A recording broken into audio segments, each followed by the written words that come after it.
All right, welcome back, everyone. How are we doing today? This is the Paladin's Tavern. My name is Joe, and we're going to be playing some Magic tonight on Thursday night, May 8th.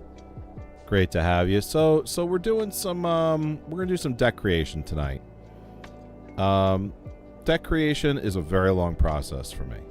I think it tends to be a bit of a process for pretty much everybody. But for me, I'm going to run through it real quick. What I like to do is I kind of find a card that I like, right? Generally, it tends to be like a creature, somewhere in white, somewhere in red, somewhere around there. And I look at this card and I kind of evaluate it. You know, what are there any keywords? You know, is this a legendary card? Is it strong? Does it cost a lot? And then I kind of take those things, those aspects of that card, and I sort of build a deck around it that's going to utilize all those aspects, and just try and get it to have a win condition. 1, 2 win conditions, 3 win conditions if I can. And this process has varying degrees of success. Okay, I've made decks before that are just complete jank and go absolutely nowhere. It's just a process of it's just garbage, right? And then there's decks that I've made where it's like, wow, okay, this is a consistent, you know, more than not it'll win, and very proud of those decks. But getting it to that point requires a tremendous amount of play testing. A lot of thought goes into that. Once I create that deck, once I identify that one card, I create the deck around it. It's play testing, and it's not 1 game or 5 games. It's like 20 games that I will go in and I'm like, all right, what is wrong? Is there too much land or not enough? Is there too many creatures or not enough? You know, what about my sorceries? What about my instants? Would this deck benefit from artifacts? Would it benefit from having, you know, other things put in? Are there the cards that I have? Am I going in the right direction with the cards? Or could there be a stronger card in Magic's past that would be a better substitute? So there's a little bit of investigation involved. So all that to say that this is what I do in order to create a deck, and it's not done in one night. Not even close. It might get done throughout 1 week. No joke. The Jeskai deck that I've made recently, this is my newest creation. It literally took me about a week to go from creation to the point where it was winning more than it was losing. So we're going to take a look at that deck today, and we're going to play that now, and then we're going to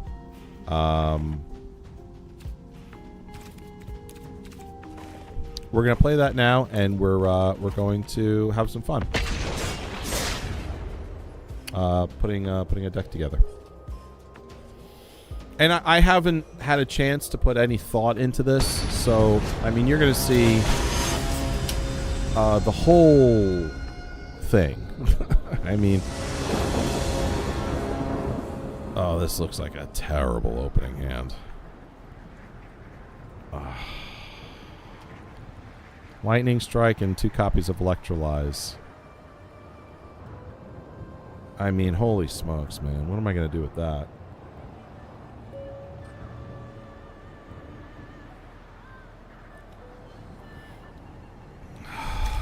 Alright, whatever. Let's roll with it. Let's roll with it, baby. Let's roll with it. Warehouse Tabby. 1/1. Whenever an enchantment you control is put into the graveyard from the battlefield, create a rat token. Okay. Moving forward. Moving forward.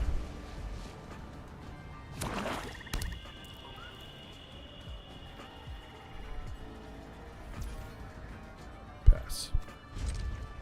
Hard pass. So the whole idea behind this deck is to enable flurry. I'll leave it with that. It's to enable flurry in all of its various ways that flurry can interact. Casting Opt. That'll be my second spell for this turn. There's the 1 damage. Yeah, let's go with Lightning Strike. That feels good. Alright. Yeah, we'll do that damage. Duel Master J, what's up? Welcome back. Hello to you, good sir. Welcome back. So, tonight... Can I call you DMJ? Is that okay? Duel Master J, DMJ. Can I call you DMJ? Tonight we're going to be building a deck.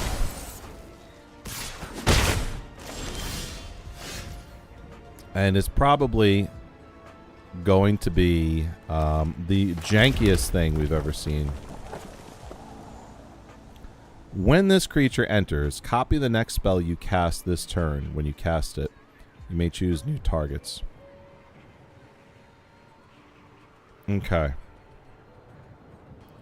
Well, I don't have anything for 1 red. So... Duel or J is what most people go with. Alright, J. That works for me. What format we make it a deck for? You know, just historic, modern. What am I doing? Gosh. I want to put this down, but copy the next spell you cast. I'm not going to... Am I? I think I'm only going to have... Yeah, I don't have enough. Just move on. Gosh. I really feel bad for making this guy wait that long. Oh well. It can be done. I'm not really a big fan of making decks in Standard. That being said, when I make decks for Modern, it might as well be for Standard. I don't go that far back into Magic's history. Some people really go back. They pull out some brilliance. Alright, what's this enchantment? Whenever an opponent discards a creature card, create a zombie token. Whenever an opponent discards a land. Okay, so... Let's go ahead and... Oh. Destroy target creature, create a wicked roll token attached to... Oh boy. You know what? I am going to remove this thing. That feels like it's got more game impact than the Saga he's got up right now. And... last turn.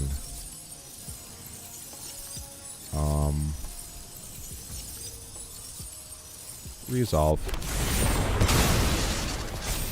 And resolve again.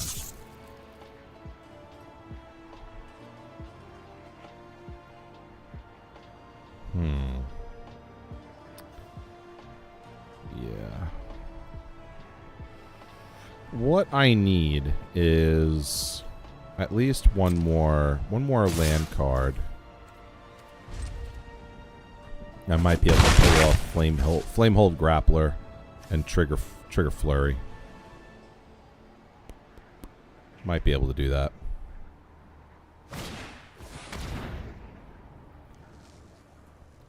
When this card ETBs, each opponent discards a card, loses 2 life. When this enchantment is put into a graveyard from battlefield, scry 2.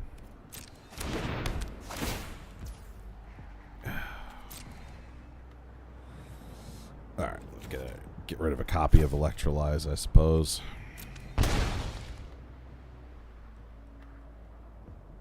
Go on.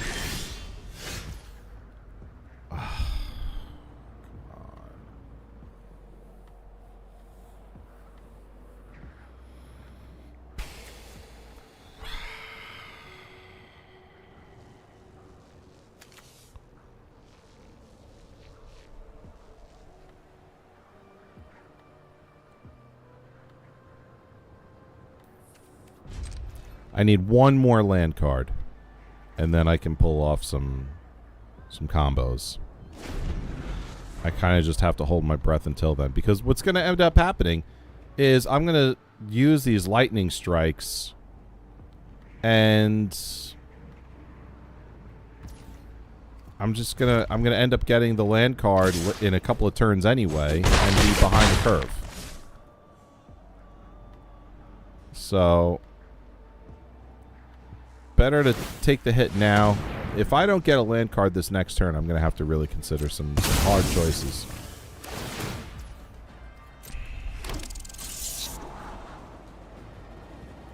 Choices I don't want to make.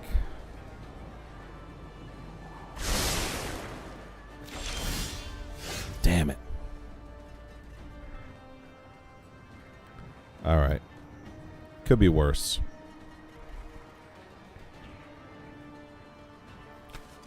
Devoted Duelist. And then we're going to Lightning Strike the player. That'll get him for 4 in total. And no attacks. Because you know what he's going to do. He's just going to block with the 1/1. And then now I've lost Devoted Duelist. And all he did was lose a token. So. Ouch. Ouch, ouch, ouch. I got totally land screwed here. This is nonsense. Alright. We're going to do Electrolyze.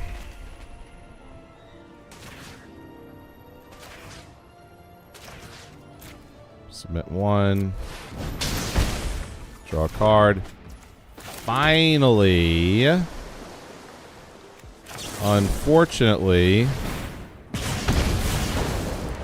Too little, too late. Too little, too late. Alright. I mean, I got him down to 5. But had I drawn that one land card, this would have been a win. Like 2 turns ago. This would have been a win. How frustrating.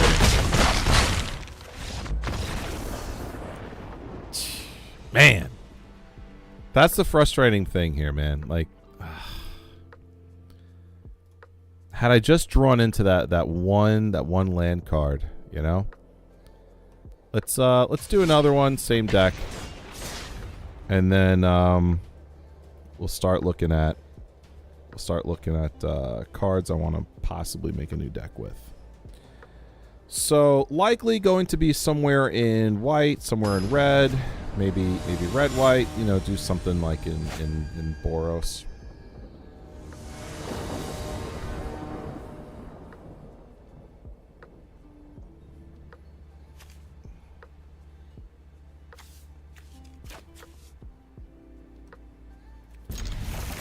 I think Arena is telling me I'm playing this deck too much. Now I'm going to get flooded.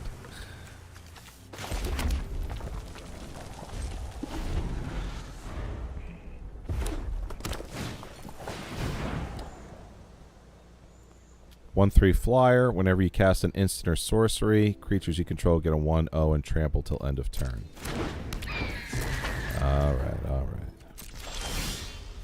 Whoa, Shiko. Shiko comes in. 4/5 flyer with vigilance. When he enters, exile target non-land card with mana 3 or less from graveyard, copy it, cast it without paying its cost. So Shiko plus Lightning Strike is a lot of fun here.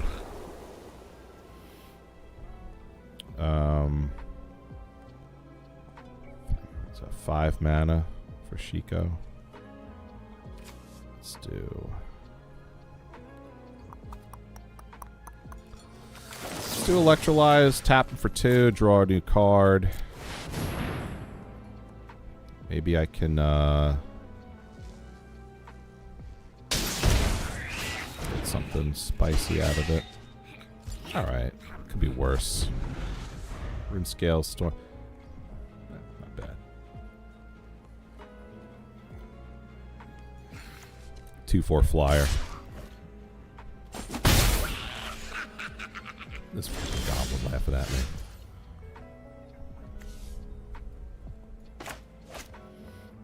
I need a red card. What do I do? I think Devoted Duelist here might be the best option because then I can... Nope, I can't even do that. Chisel my stizzles. Alright, well, let's like attack for 2.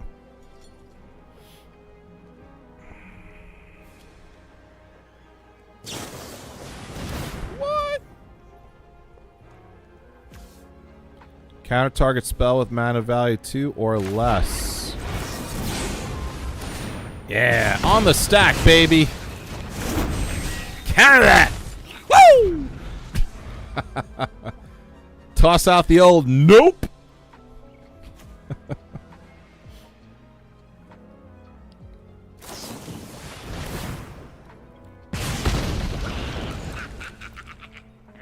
All right, okay, this time he got it through.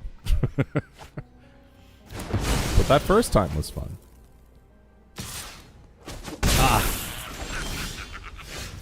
This goblin, man. This goblin right over here. Smack him right in the nose. Alright. What's going on with Shiko? Mana value 3 or less. I know what I'm going to do. Put down Shiko. Give me Electrolyze. Tap him for 2. Draw another card. For free. Very nice.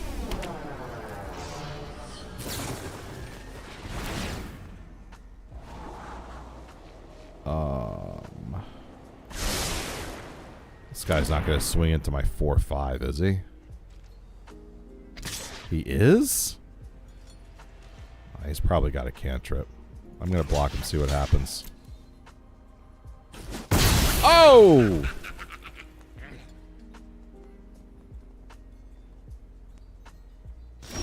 Wow, he was not expecting me to do that.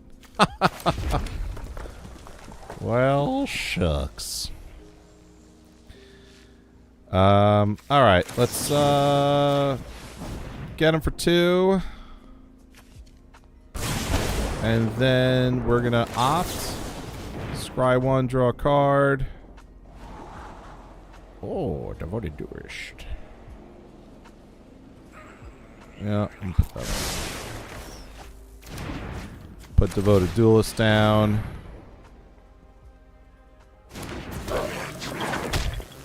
And attack with both. That's 6 damage. Good. Alright. Not a bad little turn. Not a bad little turn. We're making it work. We're making it work.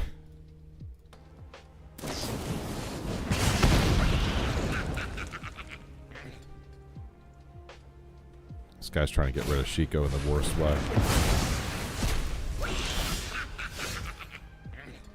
Alright.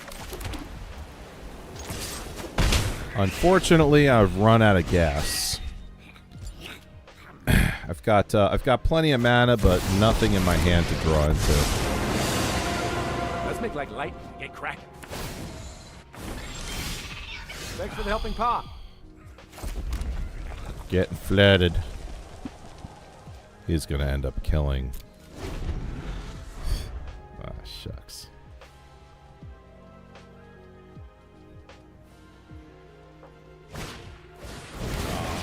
It's time to embrace the local culture. Come on, Mang. Now I'm falling behind. Together we can shift the current. Now I'm falling behind. I was picking up. I am confident this will work. Yikes. Oh, man. Come on.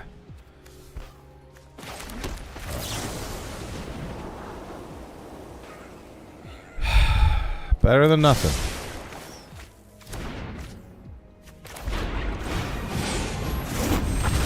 To 2/4 flyer that gets bigger when I cast my second spell each turn. Although gonna be hard. Another genius idea, Byron.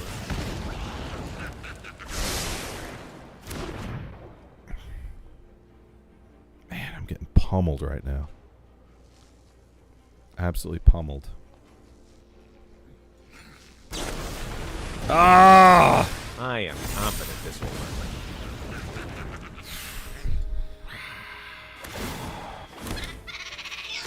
Otter to otter? Flame hold grappler. Copy the next spell you cast. I don't even have a next spell. That's the problem. It's just a 3/3 dud. New hypothesis.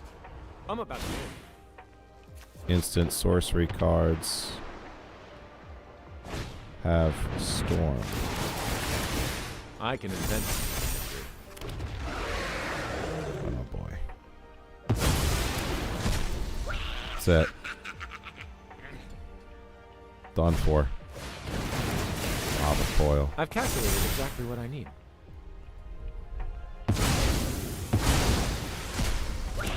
Destroyed. Come on, man.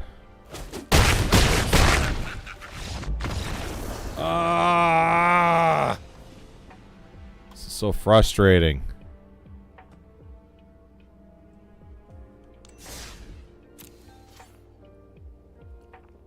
So frustrating.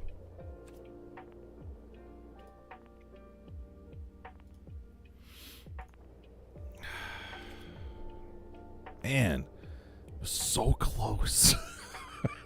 So close. That guy made an unbelievable comeback, though. Holy smokes.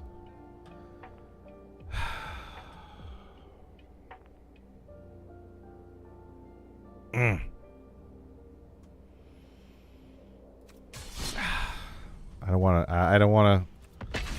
don't want to leave off with that, you know? I don't want to leave off with a loss like this. Let's try again. Let's try again.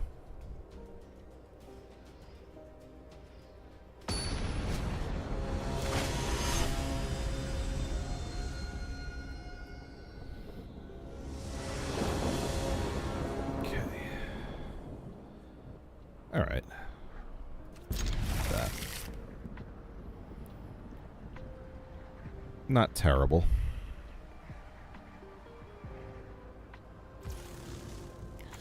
Turn 1, authority of the consoles. Creatures my opponent puts down, enters tapped. I gain life.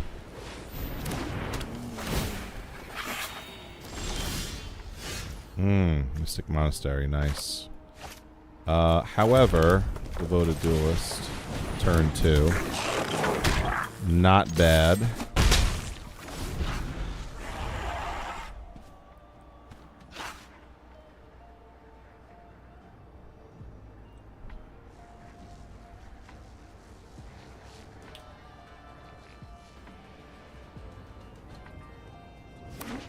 Where do we go from here? I think from here is going to be Mystic Monastery.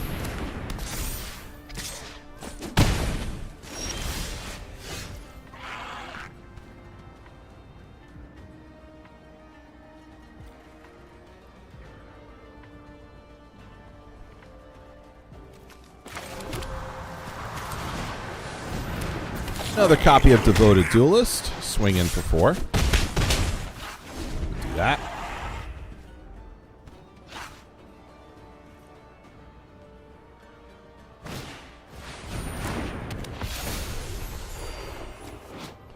Giada. Mm-hmm.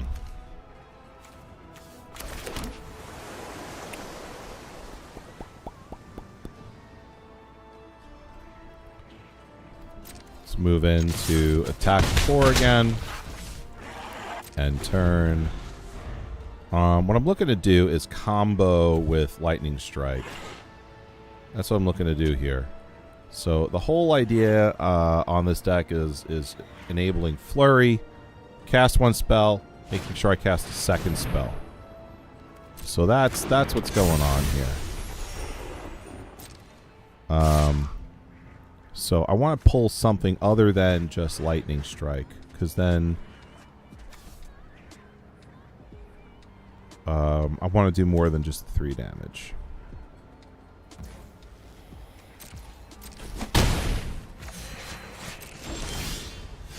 Okay. All right. What do we got here? We got Flamehold Grappler.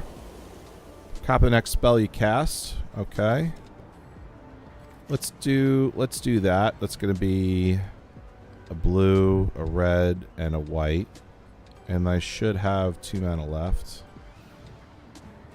Yep. And then here comes the next. So this is going to get copied. So that's going to be 3 damage. Actually, 5. Lightning Strike.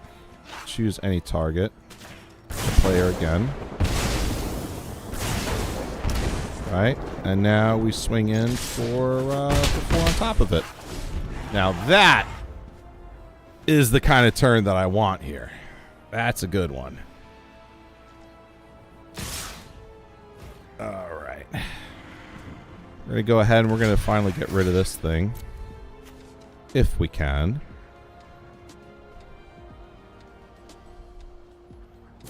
He's got something up his sleeve. He did.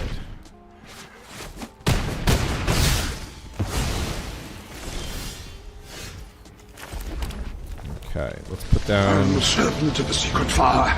We'll learn the flame of our Lord. The dark fire will not avail you. Flame of Udun!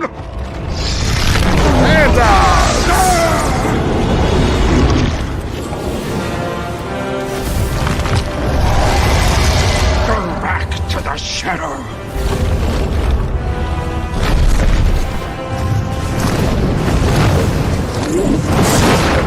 You shall not pass! Nandaz! What is up? Love that redeem, man. Thank you so much. Fire. Hey, bro. How you doing? Doing great, man. Great to see you. Haven't seen you in a long time. Hope you're well. I hope you're well. Okay, we're gonna... Is he gonna double block?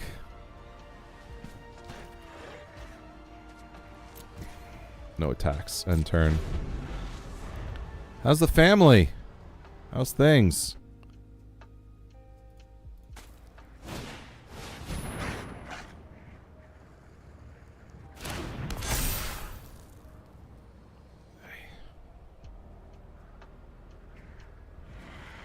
Alright, he's tapped out. Chugging along, man. Really out of whack at the moment, but hey, that's life. Oh, I'm sorry to hear that.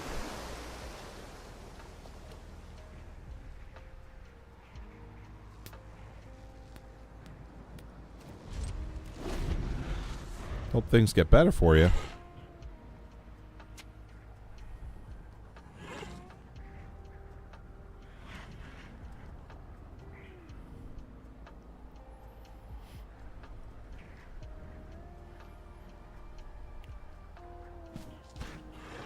Yeah, you started playing Arena?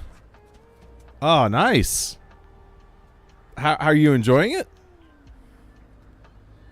You should, I mean, Arena's a great way to play for free. If you download MTGO, I know you said that you really enjoyed that game. And it's an awesome game. But you gotta spend some cash on it. Yeah, I love it, man. It's a good change of pace from what I've been playing. Yeah, ain't that the truth? I'm gonna have to take this straight to the face.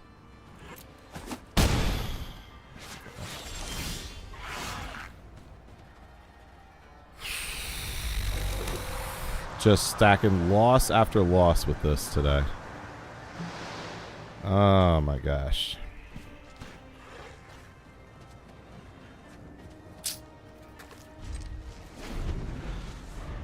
What is going on? I am having a terrible night for this deck. I really am.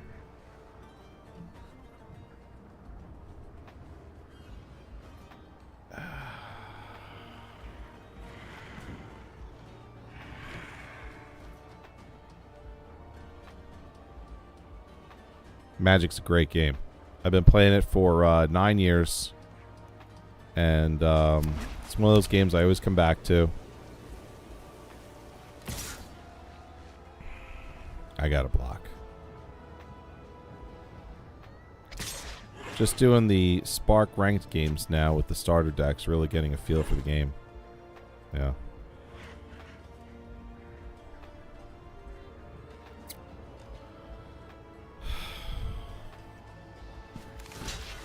Well, very clearly, I got to block the 5/5. This card's going to leave the battlefield. I'm going to get hit for 3, go down to 1, and man, this is so frustrating.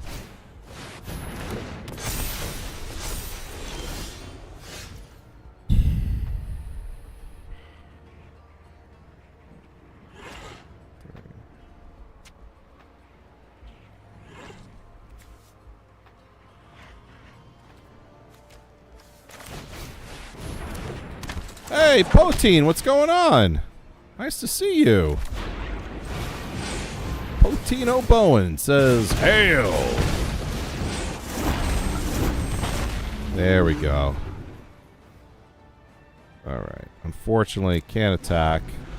Nanda says, hey, I know you used to play ESO. What was the reason you stopped?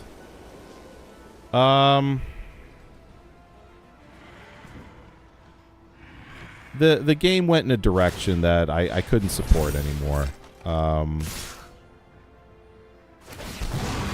That's gonna be the long and short of it, really. Gosh. Okay. Potine, not much. Saw you streaming. Had some time to swing in. Thank you. Thanks for coming in, saying hi. Great seeing you. Shucks. What am I going to do here? Alright, first we got to... Okay, so I'm going to block this 3/3.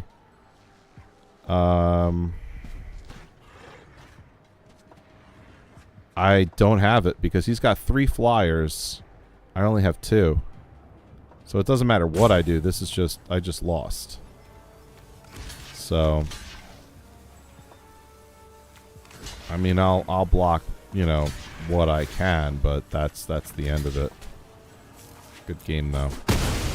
Same shield, brother.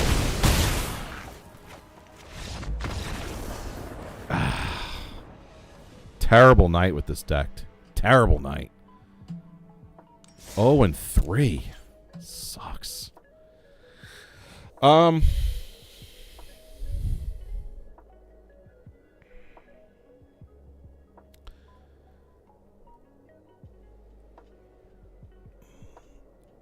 I think the reason ultimately why I left Elder Scrolls Online was because I think the game bored me. You know, I had been involved in that game since, I mean, honestly, since they announced it in 2011.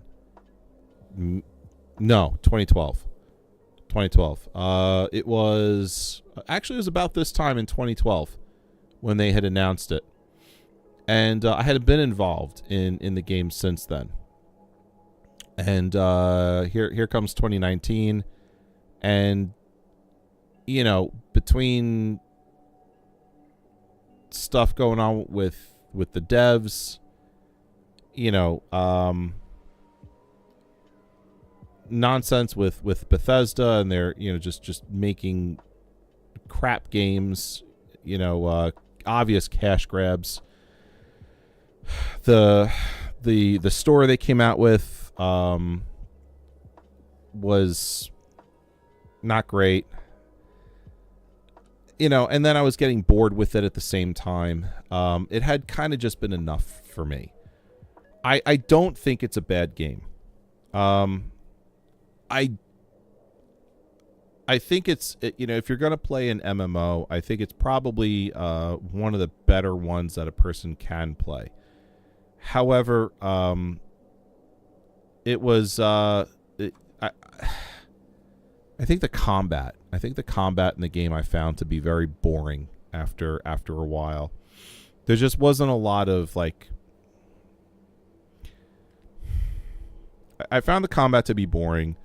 Plus, I saw myself playing, you know, the Templar class, and I didn't really like it very much, and I didn't really want to play anything else either. So, I think at the end of the day, I got burned out with it, and I don't think that game and myself were a match at all. So, it's sad to say. But I think that's kind of what happened with it. I think that's the reason. If I'm being, like, you know, as honest as possible without ranting about you know, things that honestly really just don't matter, I think that's really what it boiled down to. I think that's why I stopped playing ESO. So, yeah.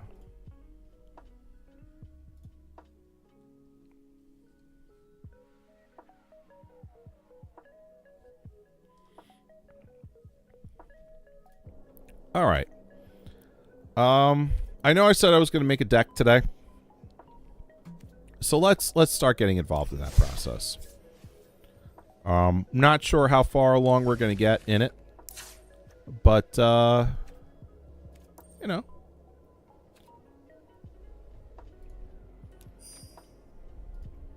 do what we can. Like I said, I'm a guy who likes white red, so we're gonna search for cards I've collected, cards I've not collected, and I like to go with creatures. Nanda's so daunting to build one's own deck. Yeah, I mean it's it could be a lot of fun. But it's definitely daunting. it's definitely like it's a chore. And you know, we're also going to search for rare and mythic rare.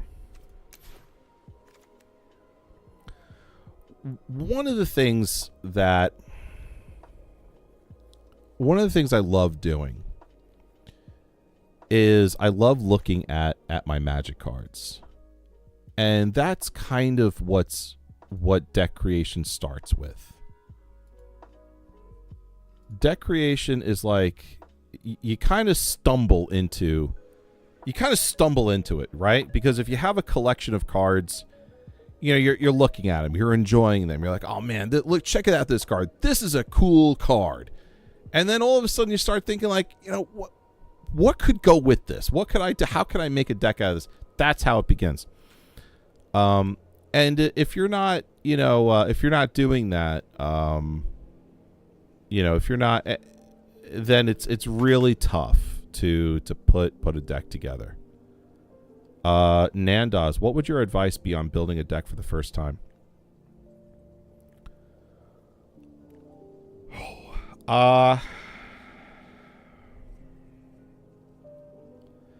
My advice would be this. go online and look into how to make.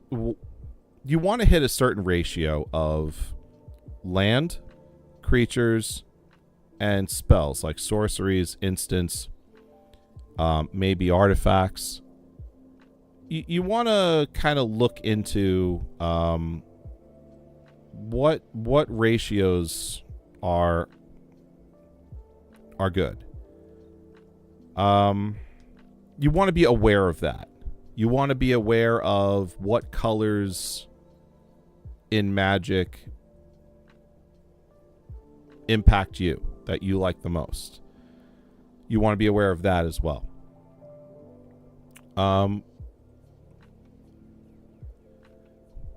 That helps tremendously. For me, I like the combination between white and red. I will splash in some blue. But that's really it. Maybe I'll splash in green. I do not like black. It's too dark for me. I stay away from it. And so when I make a deck, that's kind of what I'm guided by. And then when you start making your first deck, you want to really look for a card that you think is cool, and then use that card and lean into its strengths. For me, it's usually creature cards. Others might find a particular sorcery that's super powerful. They're like, oh man, I want to put this into a deck somehow. So that would be some of my advice on building a deck for the first time. Usually when it comes to creature cards and having a build around deck, or a deck that's built around a creature card, usually you're going to look for rare and mythic rare cards.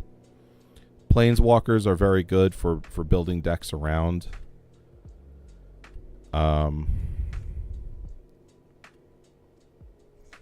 And kind of what I'm doing today is a part of it's sort of showing you the process that I go through in order to to make a deck. So to sum it up, what I did to start making my decks was I researched, what sort of ratio between land, creatures, sorcery, instants should I have in a 60 card deck. That was the first thing I wanted to become aware of. The second thing I wanted to become aware of is what colors do I like the most, and then lean into that. And then after I kind of had my ducks in a row on that one, I then started to wonder, what are my favorite cards, and then look for my favorite creature card, and then try and find a way to build a deck around that creature card. So that would be my first 3 tips on building your first deck.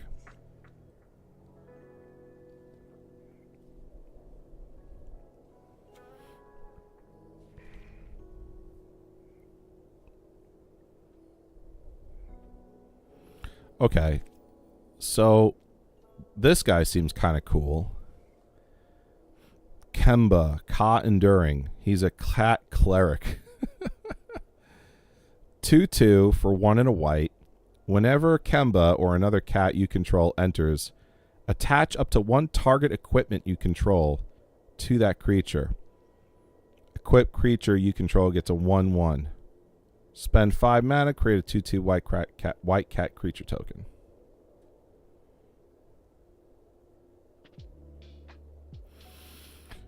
Okay, nice, says Nandaz. I reckon I can manage that. Still haven't worked out the major differences between the colors, though.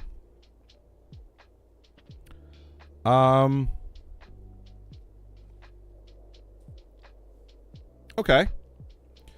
Well, let's run through that. White is about soldiers and them working together. There's a lot of control in white as well, such as removing enchantments from your opponent, locking down creatures, making sure they can't attack, making sure they can't block. You'll find that in white a lot. Blue is it's known for control. Blue. So if white is the color of soldiers and buffing soldiers together and a little bit of removal, blue is the color of control. It's got spells that will totally shut down your opponent. Your opponent's in the middle of casting a spell. A blue spell will come out and say it cancels it out. In fact, there's a blue spell called cancel, which let me look that up for you right now. I think it literally says, well, let's just, instead of me just paraphrasing, let me just look it up. What? How do I not have a copy of cancel? Oh, because I'm searching for rare and mythic rare. And cancel is not any of those. And nor is it a creature card. Counter target spell. So this is like the most emblematic blue spell ever.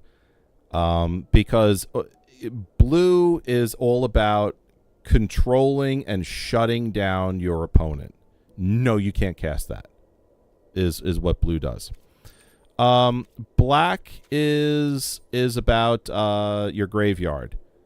Taking spells out of the graveyard, putting them back on the battlefield. It's a lot of death, a lot of zombies, a lot of vampires, a lot of demons, a lot of that stuff. So you'll find those creatures inside of a black deck. Yeah. Very basic rundowns, guys. Very basic rundown. Don't eviscerate me in the comments on YouTube here, if I'm because I know there's a lot more nuance here. I'm just being very general. Red is the color of burn. Burn spells, lightning spells that do 3 damage, shock spells that do 2 damage. It's a ton of like instant spells that do damage very quickly to creatures, to opponents. It has creatures that hit the battlefield, and instantly, they don't have summoning sickness. They instantly attack with haste. So you find a lot of goblins in red as well. And hey, Grandpa, what's going on? Hello, how's everyone tonight? Doing well, Grandpa. How are you? I hope you're well. Nanda says, hey, mate, hope you're well. I'm hanging in.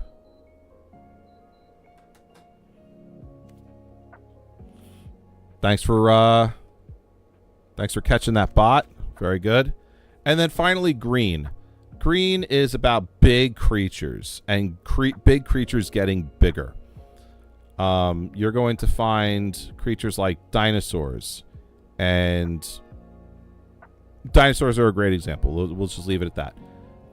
Massive creatures like 8/8, 10/10s will hit the battlefield. It's instant spells that will grow your creature from a 4/4 to a 6/6 at instant speed.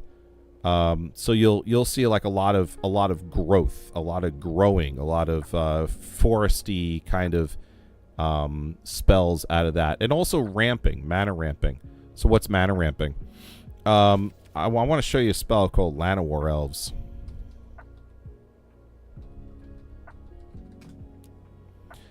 This is like the quintessential green mana ramp spell.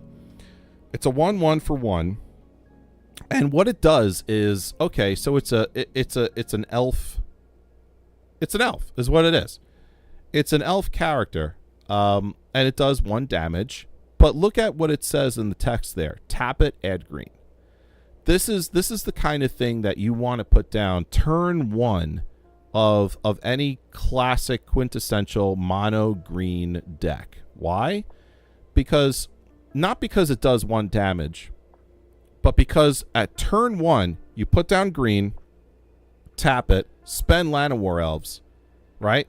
you can tap Llanowar Elves for 1 green and put down another card. So now turn 1, you've got, you know, maybe 2 cards on the battlefield. Meanwhile, your opponent hasn't cast anything yet. So that's what mana ramping is. It's a way of casting. So mana ramping is the process by which you cast a card like a creature, and by not using that creature for combat, but rather using it as a utility, you'll gain more resources, ramping up your mana quickly in order to cast more expensive spells much earlier in the game. So that's what mana ramping is. And Llanowar Elves is like the quintessential mono green card for that. You find that a lot in green.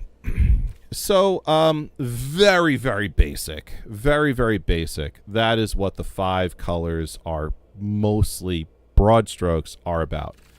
For every explanation as to what these colors are, you can find a whole host of examples that are counter to that. But for the most part, that's what these colors in Magic do.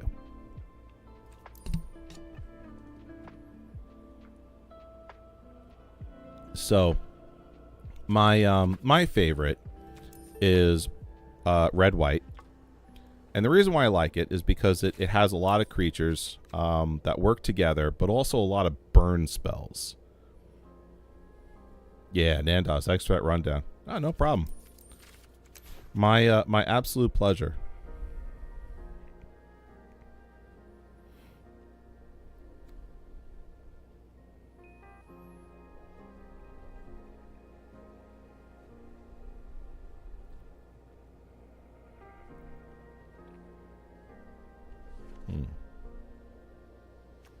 Soul Warden. Had some trouble with this recently. Whenever another creature enters, you gain 1 life. Some guy had some crazy deck. It was just nuts with that thing. Yeah, Gideon Battleforged.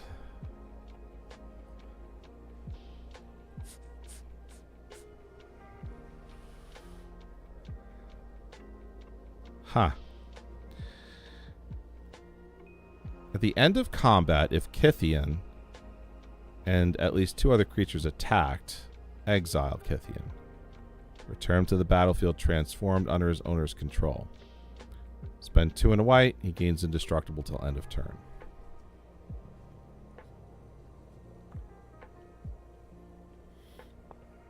Okay. Nandos. Does anyone ever run 3 colors or even 4? Oh, yeah. For sure. 3 color decks are very common. 4 and 5 color decks exist, but they're not very common. But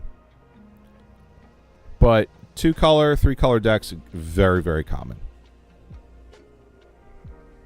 You'll find that, especially now that Tarkir Dragonstorm is in the standard format, 3 color decks are going to be much more common. And it's not what you think.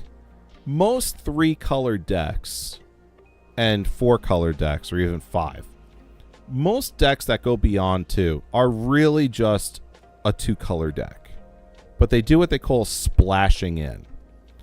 And what is that? So you'll have so for the Jeskai deck that I created, it's a 3 color deck, white, blue, and red. However, it's really mostly a white-red deck that splashes in some blue. Most of the cards are white-red, but I have 1 or 2 blue cards in there, and in order to cast those cards, I've got some blue mana, and I've got a couple of cards in there that are mana fixers as well, like Mystic Monastery. Mystic Monastery is a land card that you can tap for any one of those 3 colors. It enters the battlefield tapped, but on the next turn, when it's no longer tapped, it's a mana fixer. It gives me that, that extra red or that extra blue that I might need in order to cast a card. Grandpa, I have an 11 color deck, especially when I'm taking pain meds. Yeah, I would imagine you just see all the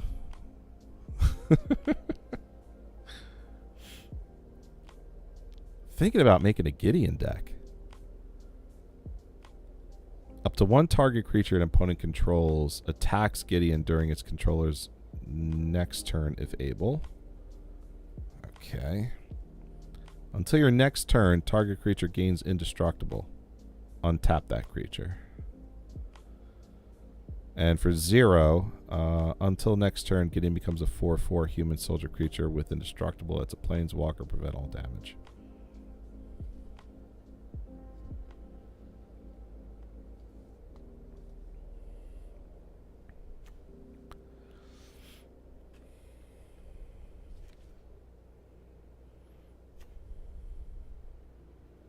Oh. A Johnny. When he enters, you create a 2/1 token. Whenever one or more other cats you control die, you may exile a Johnny, return to the battlefield transformed. Okay, and then he's the Planeswalker. Add 2 loyalty. Put a 1/1 counter on each cat you control. Spend 0 loyalty. You create a 2/1 cat warrior token. When you do, if you control a red permanent other than a Johnny, he deals damage equal to the number of creatures you control to any target.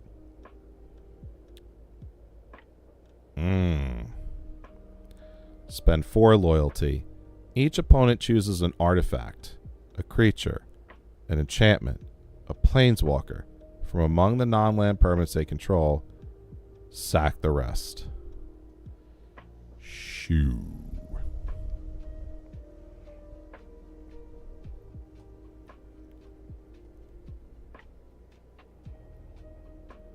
Uh-huh.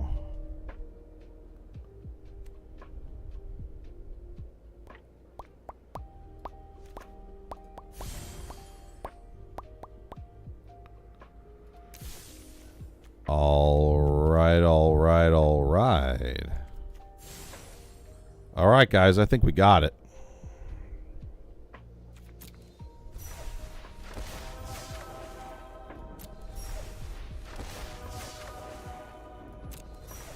How do they determine what's allowed in the standard deck building? So standard is the Magic format that is the most recent sets that they've come out with. Now, Wizards of the Coast, who puts out Magic, determines what's in standard. It could be the last 4 sets that they've put out. It could be the last 6 sets they've put out. There's been cases in the past where, the last, 4 or 5 sets have been in standard, and then as some of those sets have rotated out, they've kept it to, the last, 4 or something like that. So it really depends on what Wizards of the Coast wants the standard format to be. But generally speaking, it's the last 4 or 5 sets that's in standard. Anything that's not in standard is in the modern format. And modern goes all the way back to like 20-something years ago. So is it always the newer cards, or do they cycle in older sets? Standard is always the newer cards. But they'll reprint older cards into standard. So cards like I showed you earlier, Cancel. That's better yet, Land of War Elves. Land of War Elves is currently a standard legal card. However, Land of War Elves has been in Magic for 30-something years. So even though it's standard legal, it's a 30-something-year-old card. It's always been a 1/1 for 1 green, tap and add 1 green mana. It's always been that. It's just a legendary card for Magic. Another one is Sarah Angel, 4/4 flyer. She's an angel creature. Sarah Angel, I believe, is still standard legal. They might have recently have gotten rid of Sarah Angel, but if that's not the case, she's standard legal and has been for 30-something years. So yes, standard is all the newer cards. It's like 80% brand new cards, maybe 70% brand new cards. But they always reprint some older cards into standard. They always do that.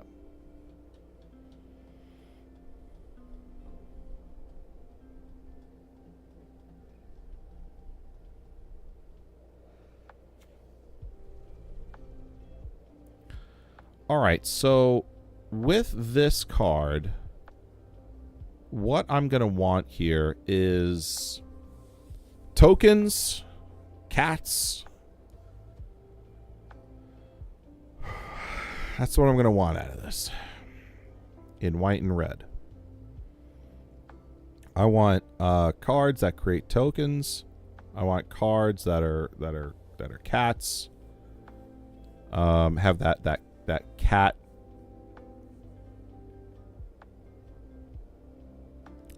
label on them. So let's start looking for.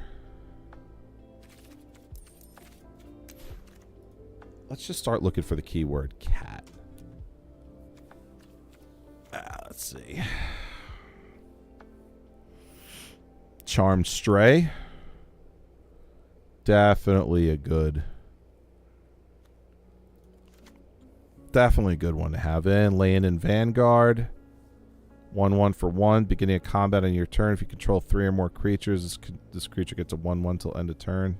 Maybe not.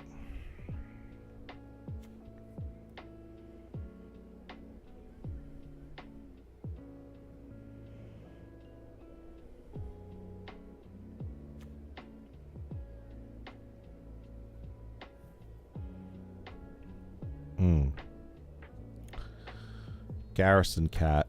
When this creature dies, create a 1/1 white human soldier creature token. Yeah.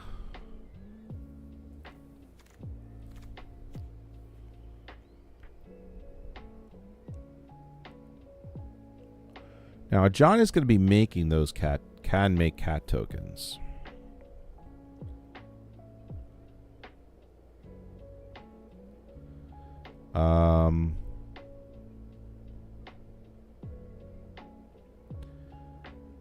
See, he's going to enter as a 1/2 for 2 mana. And when he does, you create a cat token. Whenever one or more other cats you control die, exile this card, return him to the battlefield transformed. So the whole thing is cheap. In the beginning of the game, cheap cats to transform him into the Planeswalker version. And then when that happens, want to leverage a Johnny. Now, spending 2 loyalty, or I'm sorry, rather, adding 2 loyalty will create another cat token. Spending 0, no, I'm sorry. Adding 2 loyalty, you put a 1/1 counter on a cat token you control. A cat you control. Spending 0 loyalty, you're creating a 2/1 cat token. And when you do, if you control a red permanent other than a Johnny, he deals damage equal to the number of creatures you control to any target. So that's the win condition I want to go for here. I want to make sure I trigger that. I want to have a bunch of creatures on the table. Let's say 5. let's have 5 creatures on the table, right? And have red be a part of that, and then do 5 damage to the opponent that they're unable to dodge. Nandoz. All right, mate. Dad duty's call. Gonna lurk for a while. Cheers on the info. Yeah, no problem, man. See you soon. Sorry, I'm just trying to get like this ironed out in my head. But Johnny's making a lot of this. You know, when he enters, he creates a 2/1 token. Maybe I don't think I have to go really nuts on the whole cat theme here. Maybe I go with just Garrison Cat. When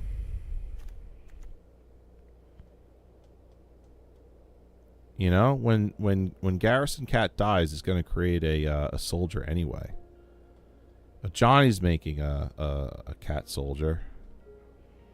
I'm putting 1/1 counters on. Put a 1/1 counter on each cat you control. So I should lean into the cat thing. Create a 2/1 cat warrior creature token. Yeah, for 0 mana, 0 loyalty here, I'm making cat tokens.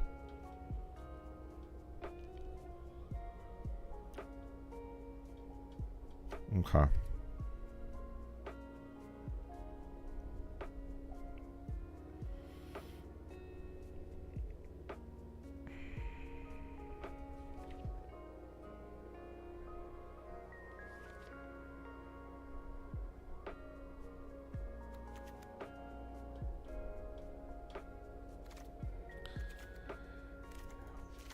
Maybe Charmed Stray and Garrison Cat. Maybe I'll do like 3 each.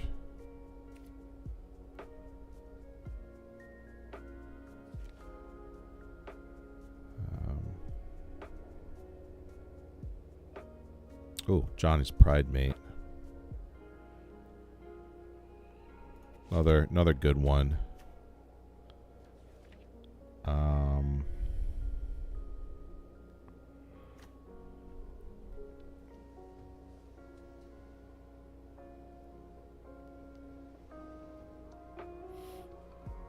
All right, let's start looking at some red creatures.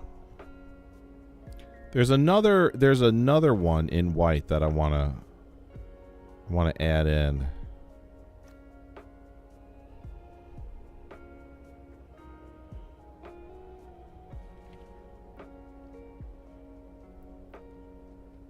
Ooh.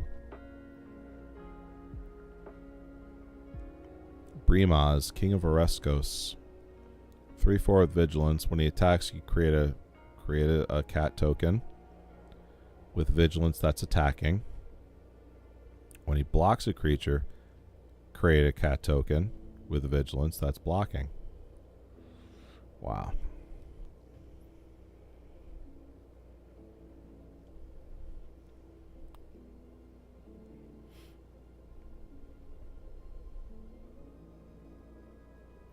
Wow.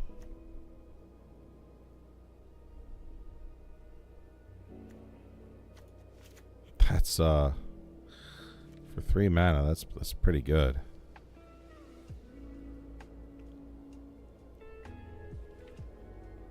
Laying in War Leader.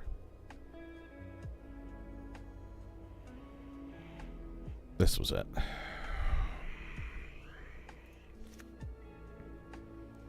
All right, let's start heading over to red. Landfall. I like landfall, but not for this deck.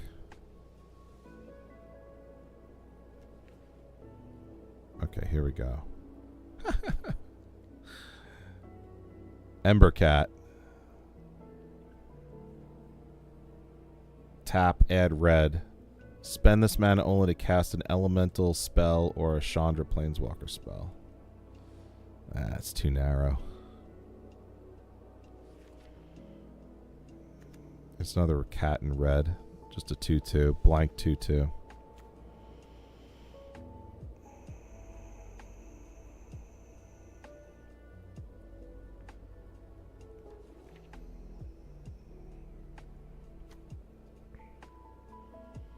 When this creature enters, if you cast it,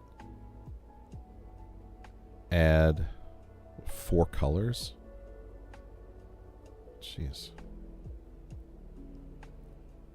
That'd be a waste in this deck.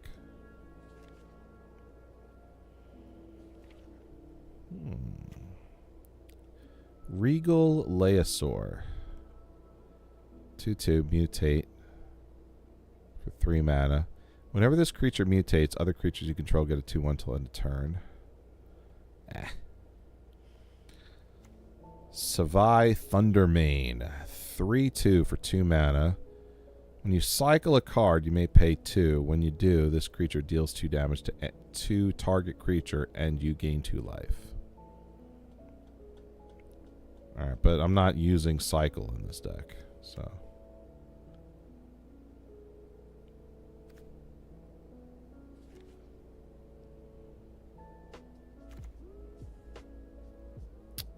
Arcbound Shikari. Cat Soldier. First strike. When this creature enters, put a 1/1 counter on each other artifact creature you control. Modular 2. What does that mean? This enters the battlefield with 2 1/1 counters on it. When it dies, you may put its 1/1 counters on a target artifact creature.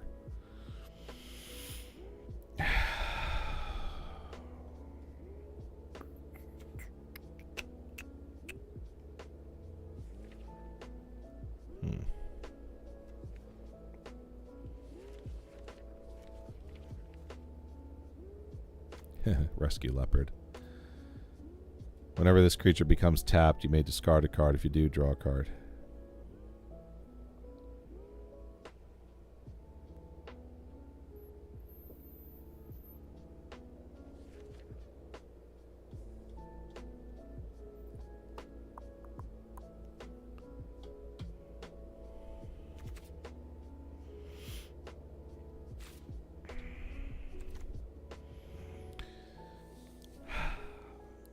If you control a red permanent other than a Johnny, he deals damage equal to the number of creatures you control.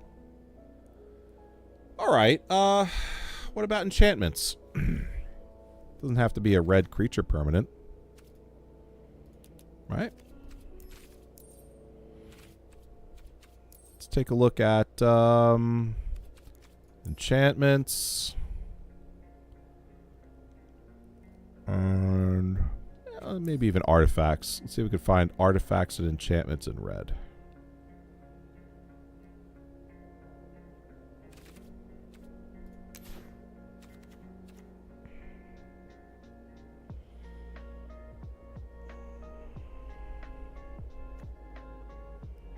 War Paint.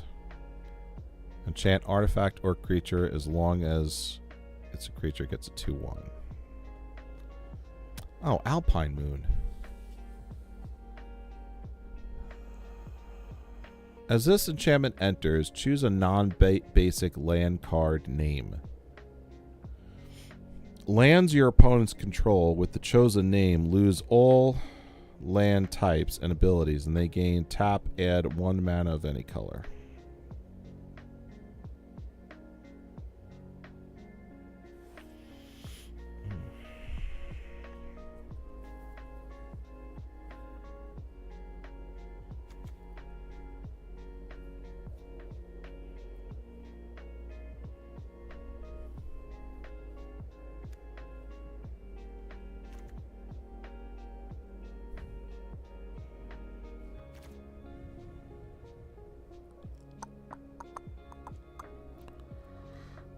This class enters. Create a colorless equipment artifact token. Equipped creature gets a 1/1. Okay.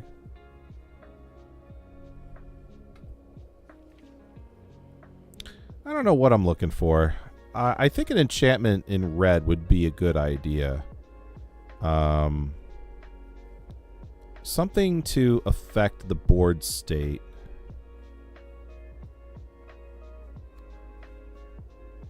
In a way that would benefit like lots of creatures.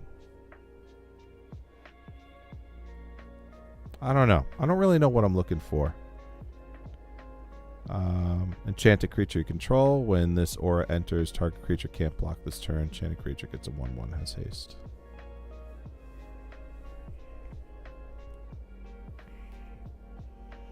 Maybe I should go for something like this.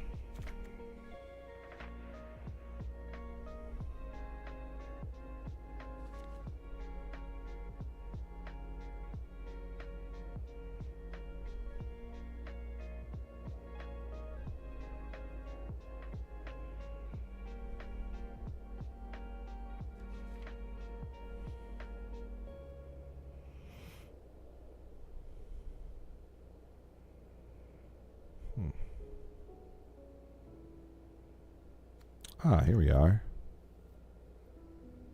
All creatures have haste. That's nice. Especially for 1 red.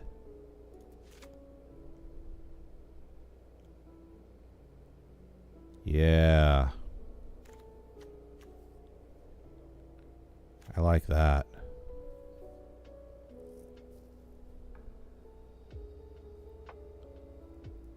I like that a lot.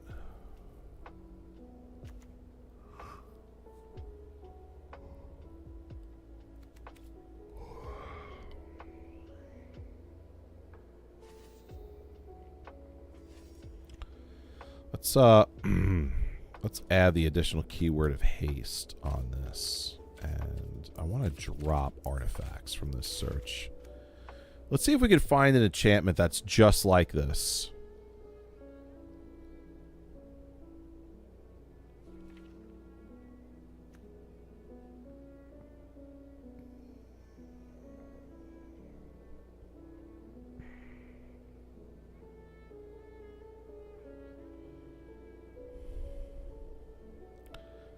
Reverberating summons. At the beginning of each combat, if you've cast 2 or more spells this turn, this enchantment becomes a 3/3 monk creature with haste in addition to its other types.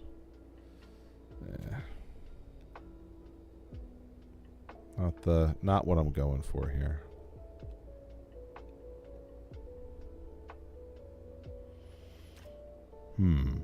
What is this?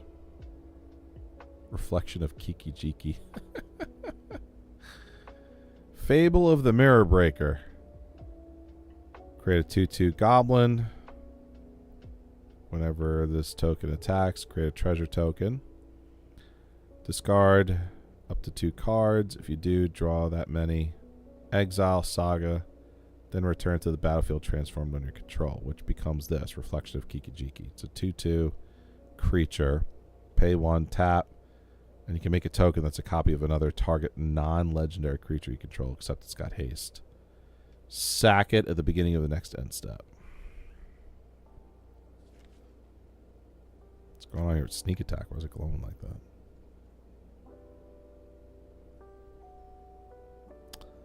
Three in a red enchantment. Pay 1 red. You may put a creature card from your hand onto the battlefield. That creature gains haste. Sack the creature at the beginning of the next end step. Wow.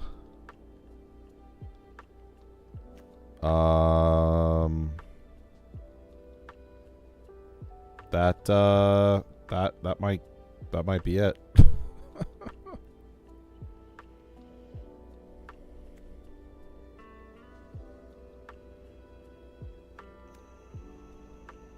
Frontline heroism. When this enchantment enters, create a 1/1 soldier with haste. Whenever you cast a spell that targets only a single creature you control, create a 1/1 soldier with haste. Copy that spell. The copy targets that token. That's another good one.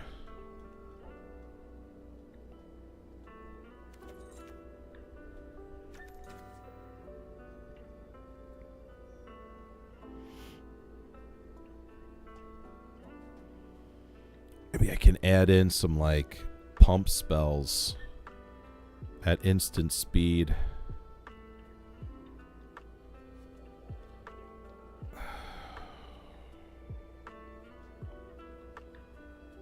Yeah, let's put this in here. And now, so the thing is, I want to make sure I draw into those guys.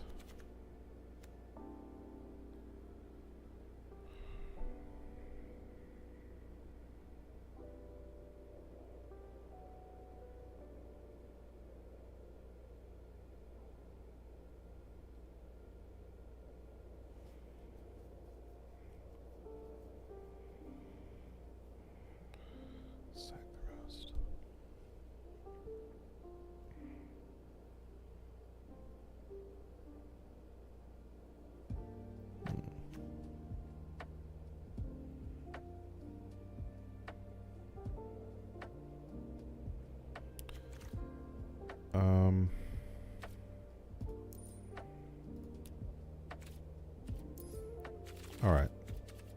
Let's go for instance.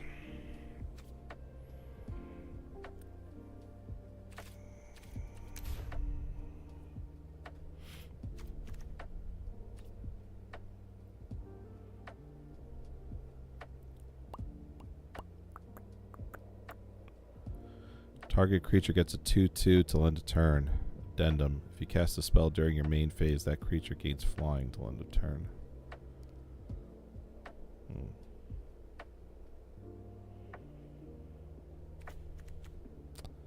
Frontline heroism. Whenever you cast a spell that targets only a single creature you control, it creates so basically what I'd be doing is, all right, so maybe we got 34, 60 cards.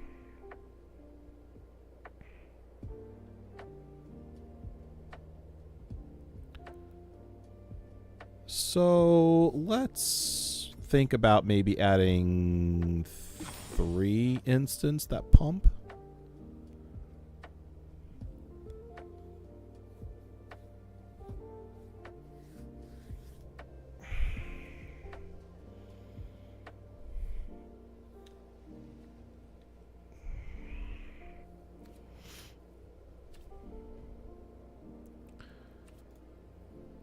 Actually, you know what I want to do is let's go to artifacts, and then I want to see if I can find some equipment here. Maul of the Skyclaves is definitely some. Yeah, here we go. Great equipment card here. When this enters, attach it to a creature you control, gets a 2/2, has flying at first strike. And then I think Shadow Spear.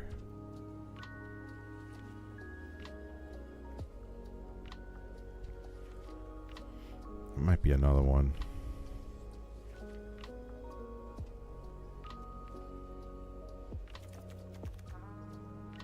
Yeah. It's in white.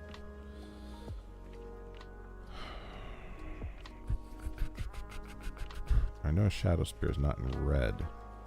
Could it be? Could it be in white and black? Let's do all the colors here for a second.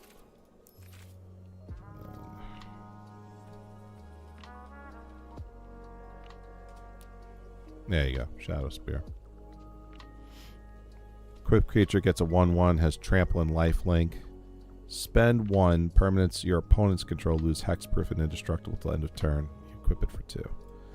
Yeah, that's a badass card. Shadow Spear, good.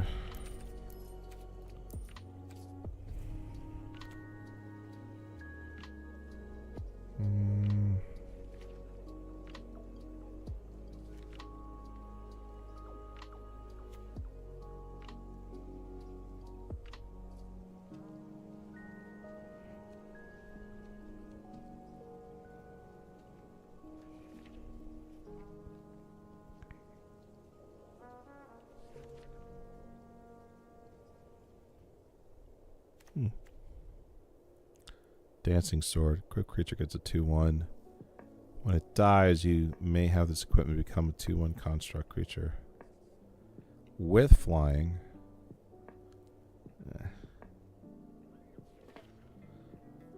I think that might be enough. Oh, Paladin Shield. Flash it in. When this equipment enters, attach it to target creature you control. Gets a 0/2.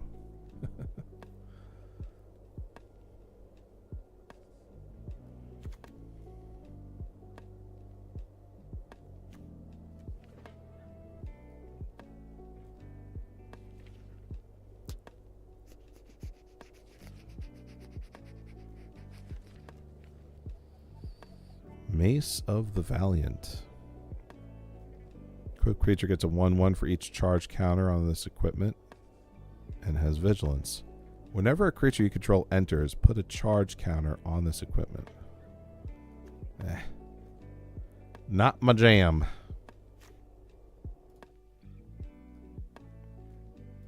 Definitely not my jam. All right. Let's go back to the idea of instance. And sorceries. Okay, back to a Johnny.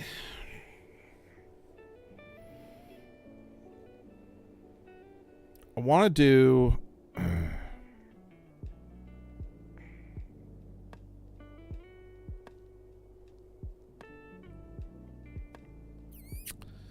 here's a problem. I don't have any flyers. Gotta think about that too, you know.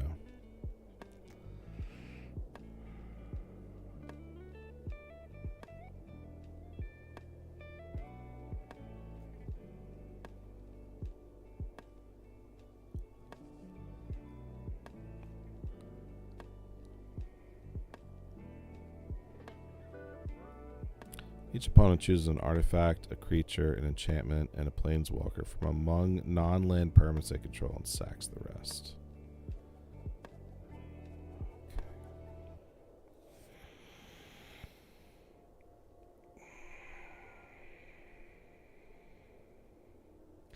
Well, there's a couple of ways I can go about doing this, solving this problem.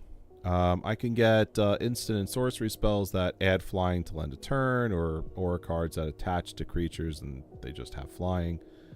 Or I could go for actual birds. And there's plenty of them out there. But would that cause a problem? Well, let's see. I know there's, I forgot the name of Pegasus of some sort. No.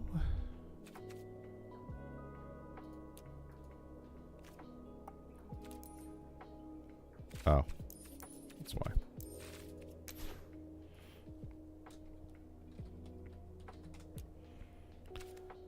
All right, where are you? Here we go. Archon of Sun's Grace. So, one of my favorite cards. Love this card. Pegasus creatures you control have lifelink. Whenever an enchantment you control enters, create a 2/2 white Pegasus creature token with flying. So, I could put in enchantments that gain flying with that card. Creature, let's see. Instants, sorceries. Alright, and then flying.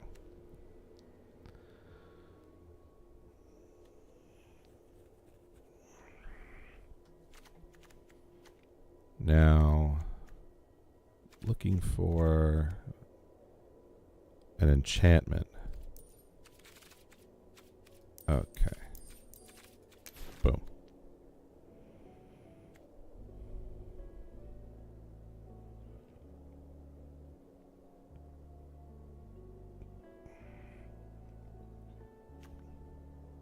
we go. Angelic Gift. Enchant creature. When this aura enters, draw a card. Enchanted creature gains flying. Do that.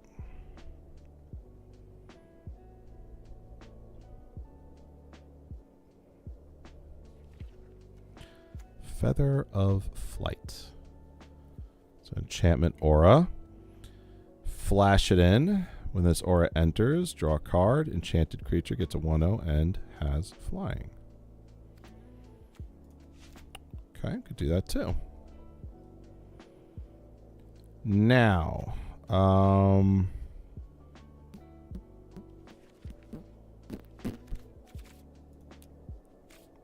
pump spells. Instant sorceries. Let's get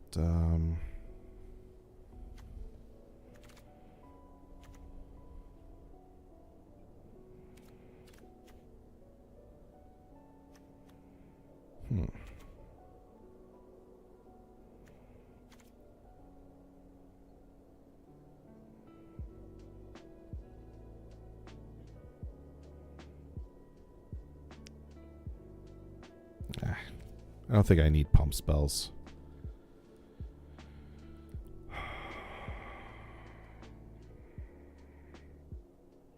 I need board removal.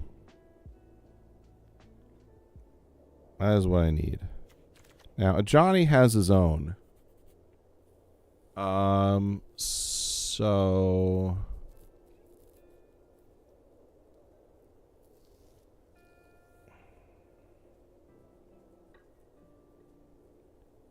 some of the best removal spells are in white. But I also want some burn spells too in red. Like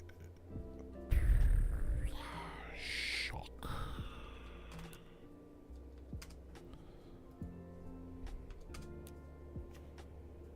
Yeah, I like shock. But more than that, I actually like lightning bolt.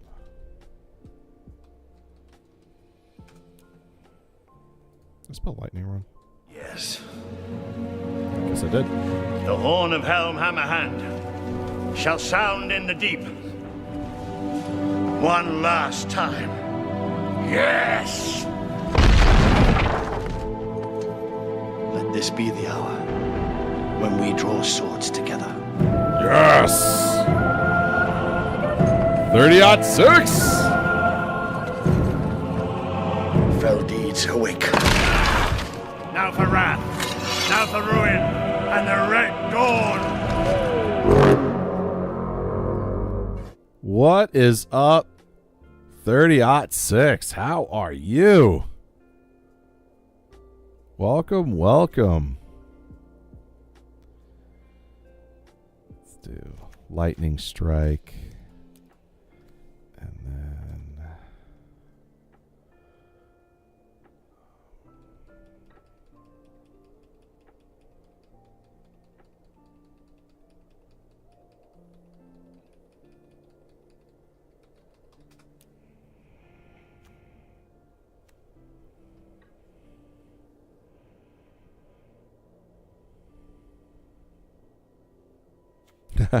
now for wrath, now for ruin. Put a 1/1 counter on each creature you control. They gain vigilance till end of turn. The ring tempts you. Great day, my brother. Oh, yes. Welcome, welcome, welcome.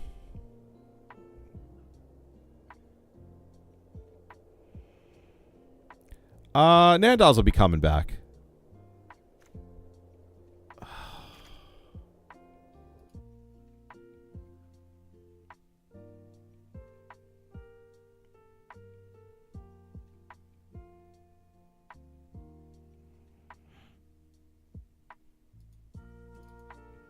Shucks. Lost a follower.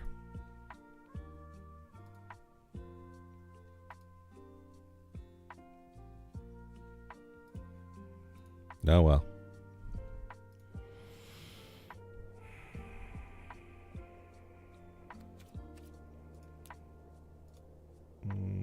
How about minimus containment?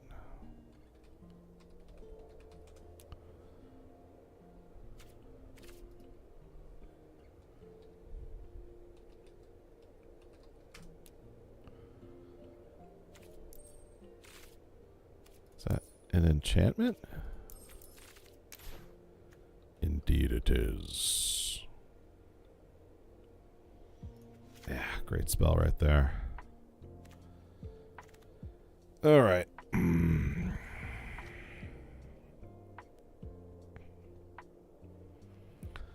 Okay, how are we looking?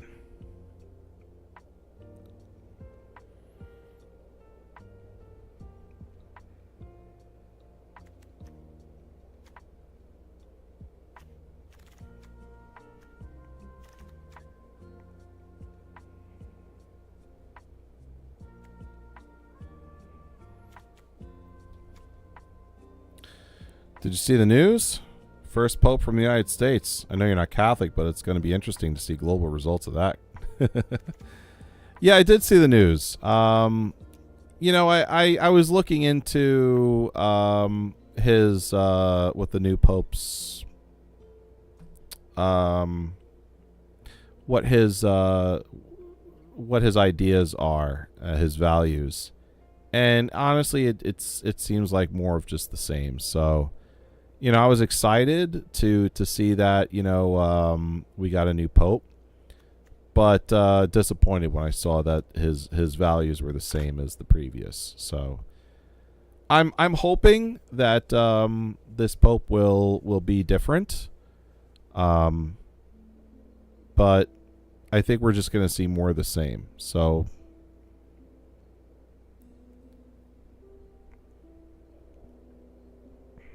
you know.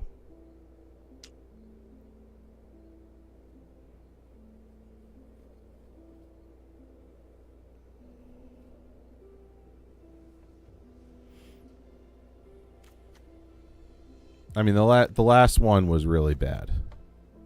Really bad. He was absolutely an awful Pope. And you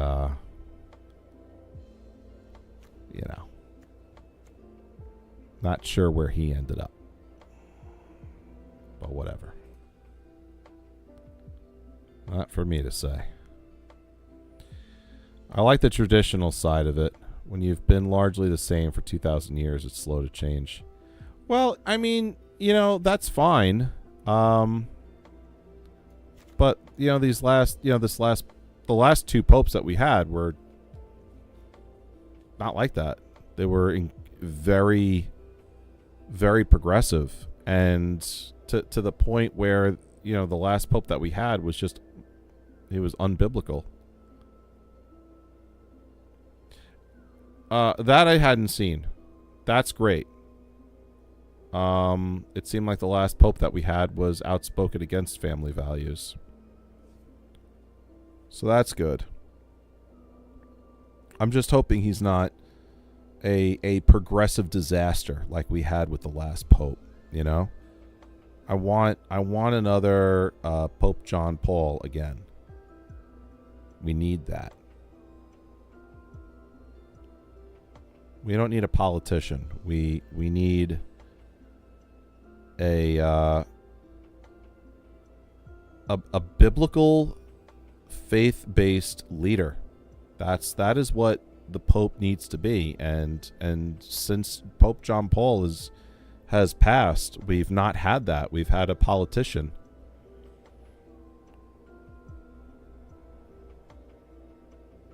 Really? Well, that's fantastic.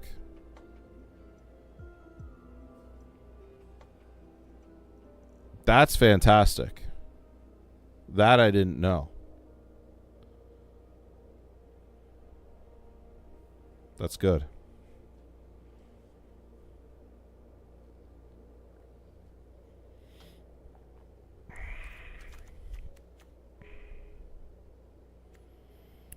All right. Garrison Cat, Charm Stray. You know, I think I'm going to have to pick between one of these two.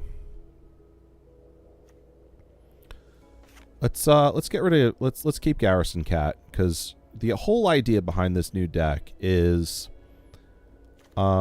getting a Johnny to deal that tremendous damage to the opponent. That damage is based on how many creatures we have on the table. So the more tokens, the better.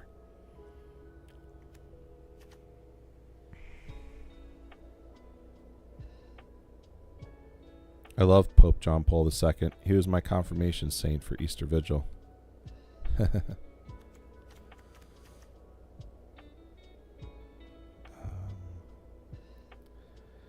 So we're going to do...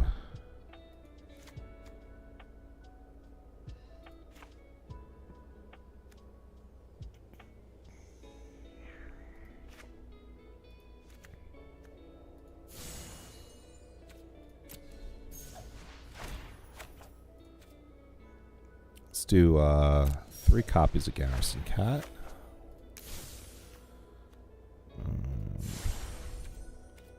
Boy.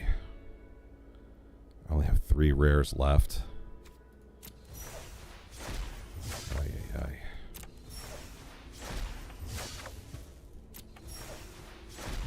I'm gonna use them all for that.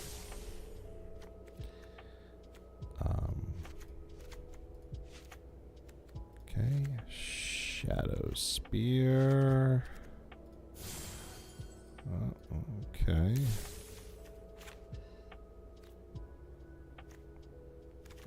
Johnny's Pride Mate.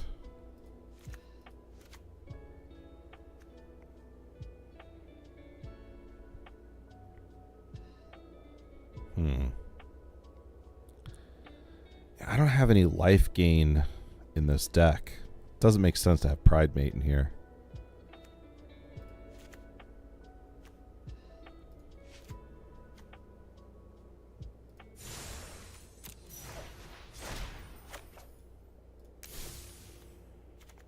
Lightning Strike. Let's do 3 copies of that. Do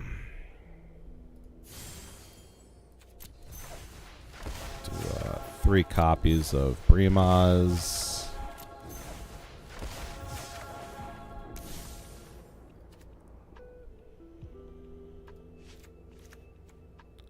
All the Skyclaves.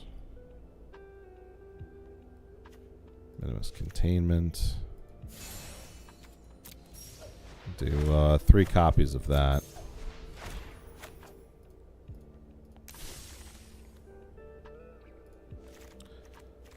Frontline Heroism. Ugh. Jeez. Laying in War Leader. All right. Well, we've got a working deck here so far. Just need to get some rare wild cards out of this, and we gotta, I think, maybe prune this a little bit. Maybe think about this in a different way. But we're gonna call this done for a second, and then we're gonna open up some packs and hopefully get some rare wild cards out of that. And then get back into here. So in the meantime, I will be right back. Gonna take a little bit of a break, and I'll see you in a few minutes. So just hang on. And then maybe we'll do some deck testing on this. Be right back.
All right, and I'm back.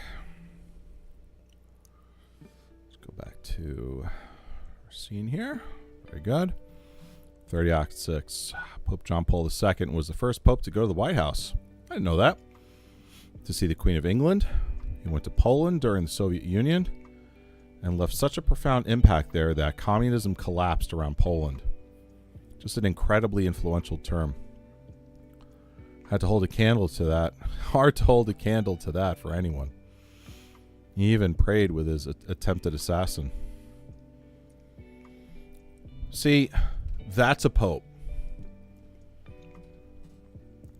That is a pope. That is what we need. I don't need the pope to, fell communism. I need him to act in that way, though. That's a pope.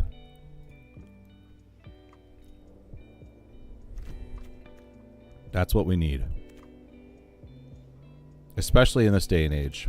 There is a crisis going on in the church, in collective Christianity all throughout the Western world.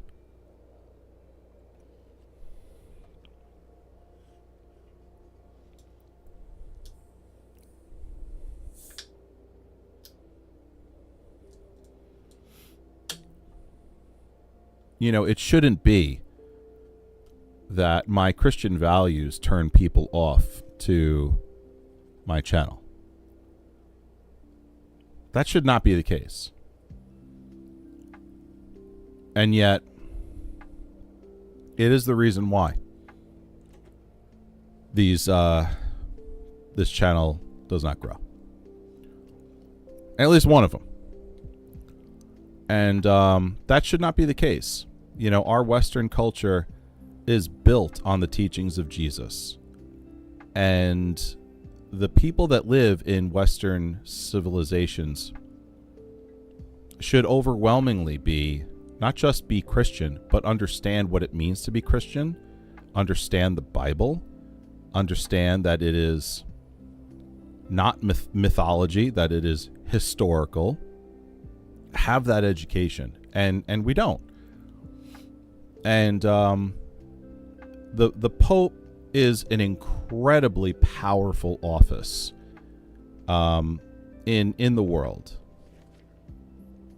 One of the most powerful offices in the world, and has been presiding over the death of the West.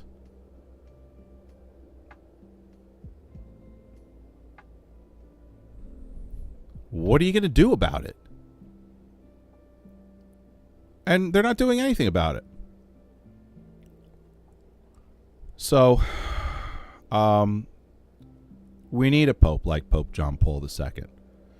We need someone like that and better to come into that office and, like Paul, be unapologetic of the gospel, proclaim its freedom for everybody, and institute policies throughout the Catholic Church that is going to grow the faith.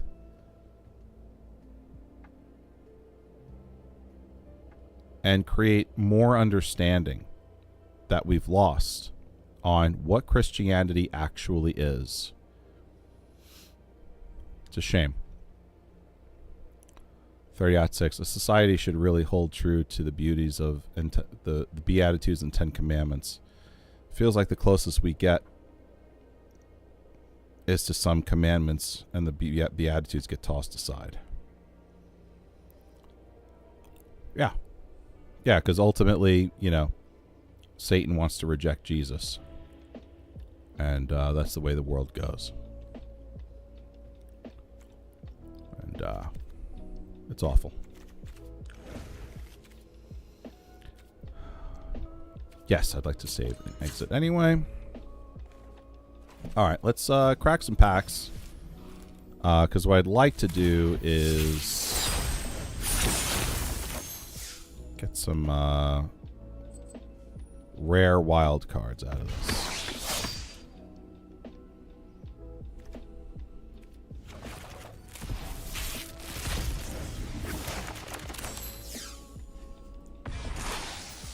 go. What is this? Unsparring Boltcaster. When this creature enters, it deals 5 damage to target creature an opponent controls that was dealt damage this turn. 30 out 6. I better get to sleep. Just wanted to pop in before the stream ended. Have a blessed night, brother. Yes, have a good night. God bless you.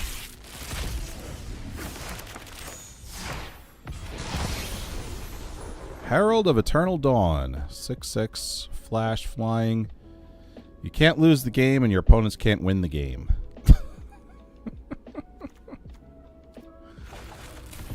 Oh my gosh. Oh my gosh.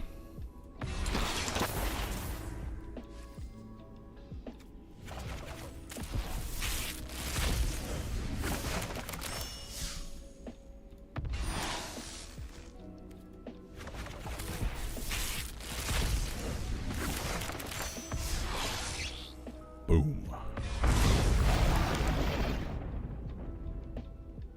The Myco Tyrant. This card's power and toughness are each equal to the number of creatures you control that are fungi and or saprolings. So it goes in a saproling deck.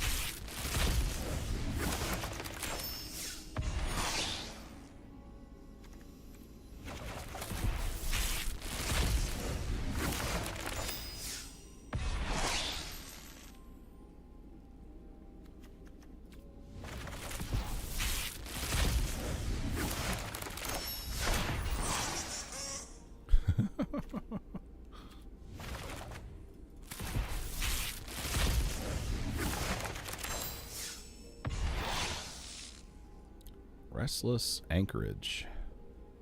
Enters tapped. Add white or blue. Spend 3 until end of turn. Becomes a 2/3 white and blue bird creature with flying. Still a land. Whenever it attacks, create a map. Interesting. Excellent. Valiant Bat Rider, 3/3 flyer. Whenever this creature deals combat damage to a player, that player gets a one-time boon with, when you cast a non-creature spell, you may pay 1. If you do, if you don't, each opponent draws a card. There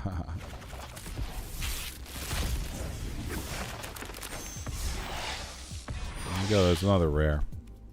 Alright, let's crack open this last Ixalan pack and then see how many rares we collected.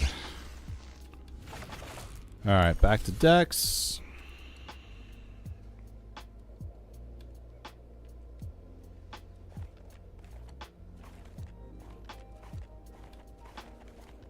Let's see, where's this thing? Here we go. Ah!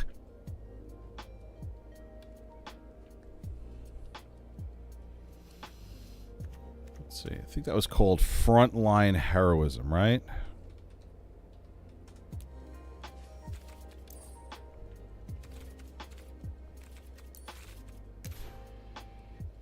Yeah.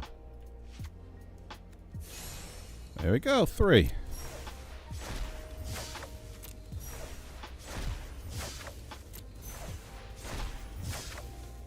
Awesome. All right.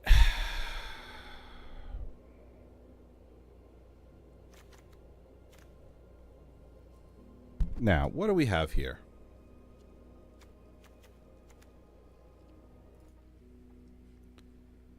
Because this might just be a monstrosity.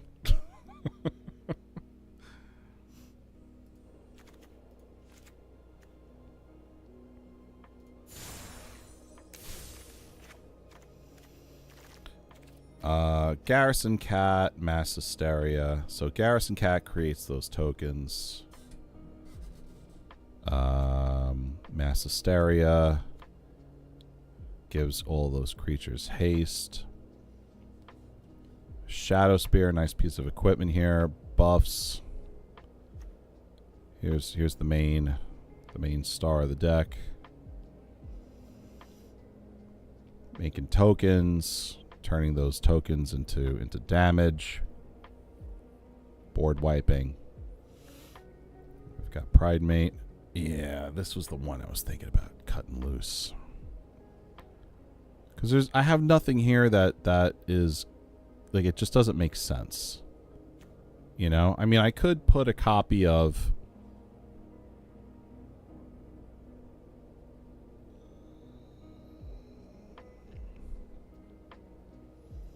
I could add in a Johnny's Welcome, which is an enchantment that every time a creature hits the battlefield, I gain life, and that'll tick. You know, that'll.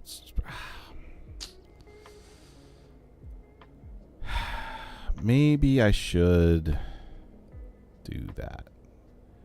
Maybe instead of 3 copies of Garrison Cat, maybe I should go with.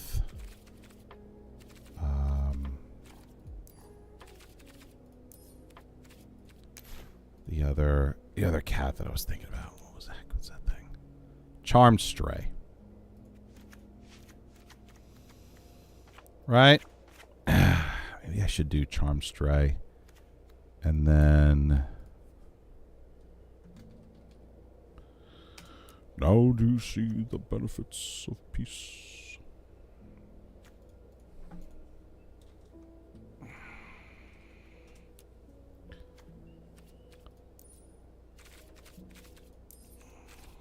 Enchantment. Johnny's Welcome. A Johnny's Last Stand.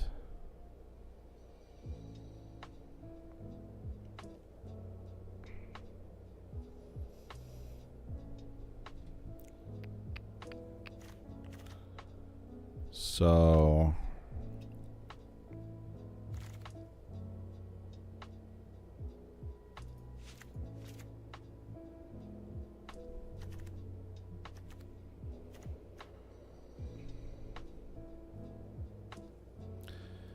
let's get rid of Shadow Spear.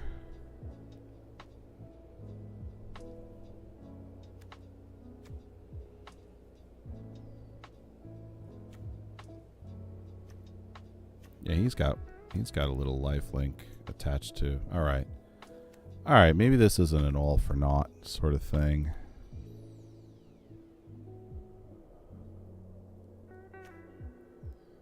And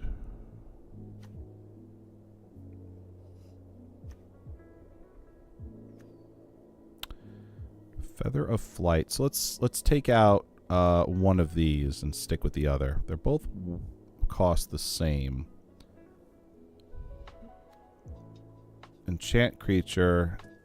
When this aura enters, draw a card and get flying. Or enchant creature, draw a card. Creature gets a 1/0 and has flying. Okay, so Angelic Gift. Yeah, no. Feather Flight is definitely better. And then add a 3rd copy of that.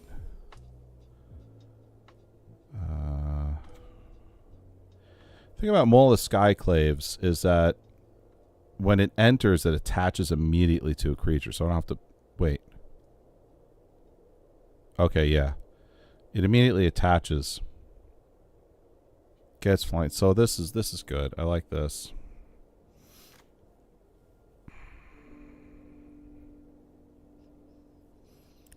I don't know. Do I really need a Johnny's Welcome here? I have Charm Stray. Laying in War Leader.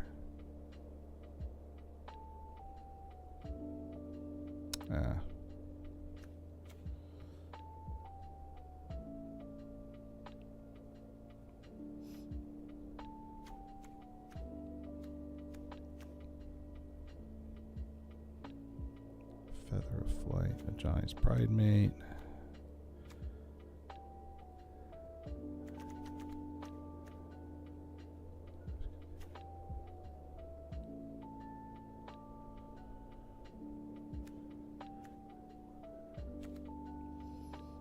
Frontline Heroism. When this enchantment enters, you create a soldier token with haste. Whenever you cast a spell that targets only a single creature you control, create a 1/1 soldier token with haste. Copy that spell. Alright.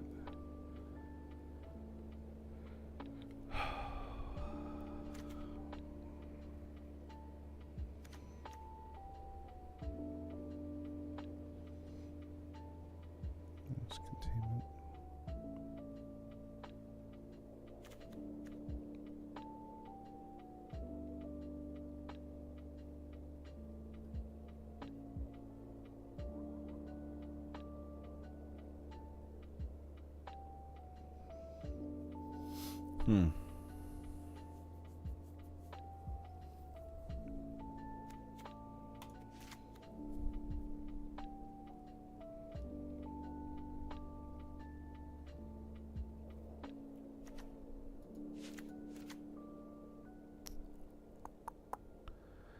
Yeah, I think it's kind of between a Johnny's Welcome and Mole of the Skyclaves. And I think a Johnny's Welcome's gonna have to win out here. I think I just get more out of it. All right, so this is the deck.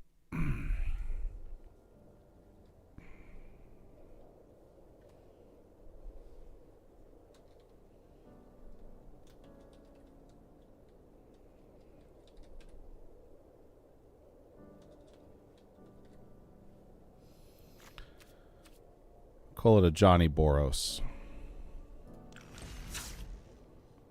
All right, folks, that is the deck. Can't believe we put the whole thing together tonight. That's pretty incredible. Let's go ahead and let's give it a play test. Let's see how we do.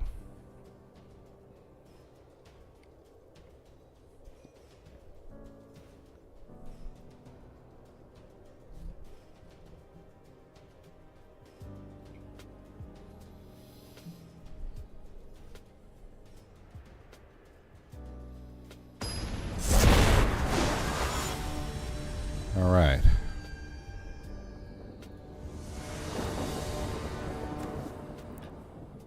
Oh. You gotta be kidding me. 3 red. Oh, man. What a hand. Alright, at least I could do turn 1 Mass Hysteria. All creatures have haste. Hopefully I draw into a plains. That would be nice. Good news is Johnny's Welcome and Pride Mate. Ugh.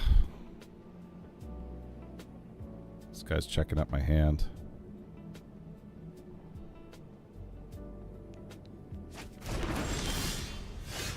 Really? A Johnny's Welcome? Scared of that?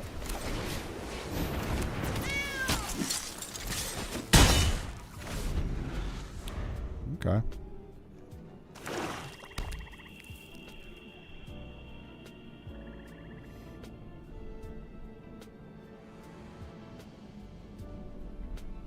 I was actually a little afraid I wouldn't be drawing into enough mountains. I think this deck only had like 8.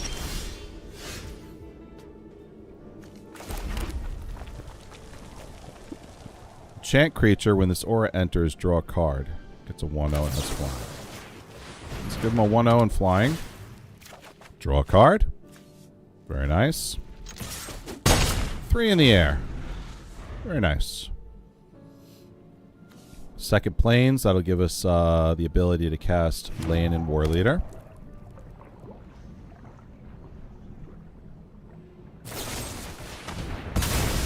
Ah. Sacked a creature. Alright, here comes that. And bing, bang, boom. Not bad. Not bad. Now, I've got Lightning Strike that deals 3 damage. Could zap that 2/2, or I could go for the controller, rather the opponent.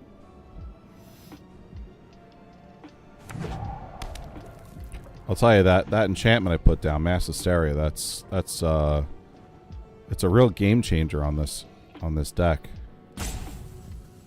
I mean, it feels great putting down a creature and being able to attack immediately with it. Awesome stuff. And for that to be in the opening hand here, it feels like a game changer. So.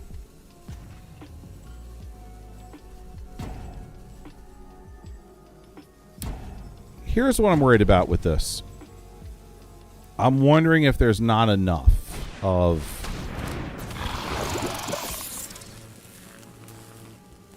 I'm worried that I may not be leaning into what this... Like the best of what... I'm wondering if the overall strategy here is just not enough to consistently win games. The deck really only has one win condition, and that's beating down the opponent.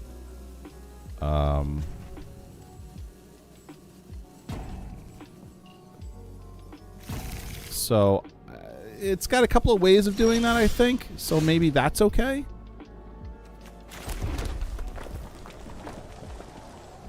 All right. Do I go with Archon of Sun's Grace, or do I hit him with the Lightning Strike?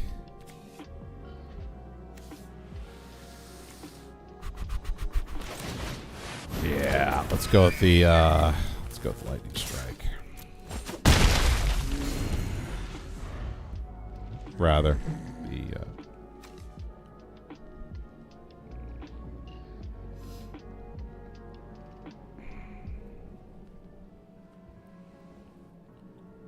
now if he attacks, I could chump block with the cat tokens. What I'm really hoping for is drawing into a Johnny. That would be spectacular. Oh, here we go. Toxic creatures.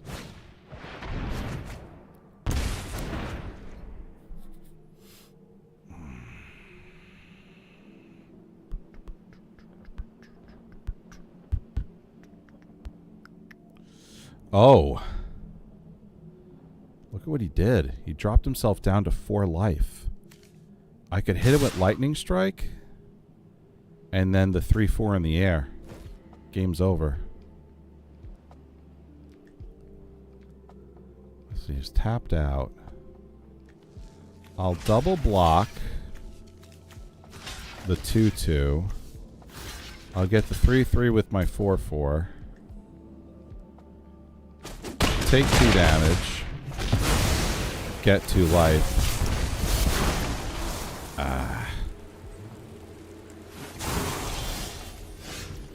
Okay, now watch this. 3 damage goes from 6 to 3. And he gave up.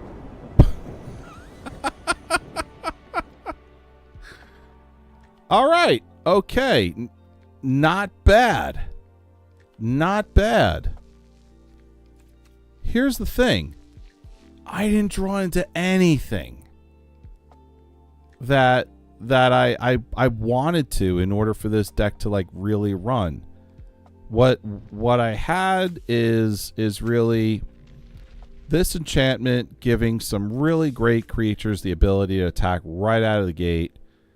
And it seemed like the big thing for this guy was that he I don't think they were drawing into what they wanted to draw into. So I think maybe, you know, the opponent was slowed down. I was able to pick up some speed. So not a bad first outing at all. It was a good clean win. It felt good. Let's try it again. Let's see if we can find Let's see if we could find the cracks in the chinks in the armor here.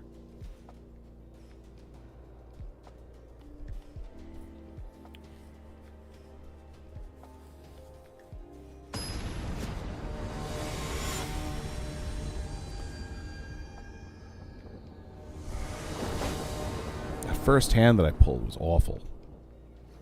Okay, so we got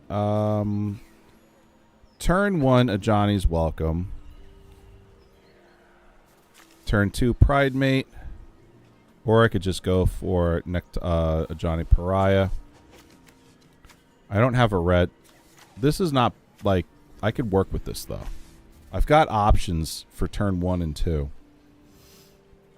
Hopefully I draw into a mountain so I can put this down almost immediately. You know, let's just see what happens here.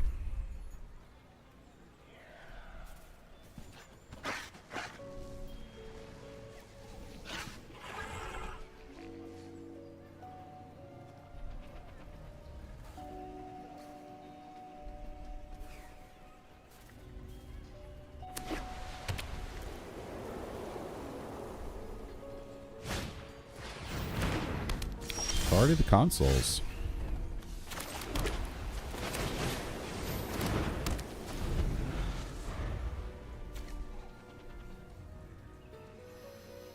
So turn 2, if I put him down, I'll get a cat token out of it as well.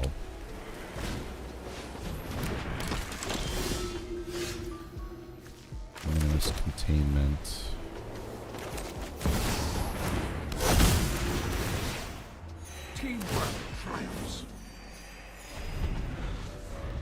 Think for turn 3 I'll use Minimus Containment on his enchantment there. Great removal right here. Enchant a non-land permanent. It becomes a treasure artifact where you tap and sack it, add 1 mana of any color. Loses all abilities. Really awesome removal. Because it just sticks to anything.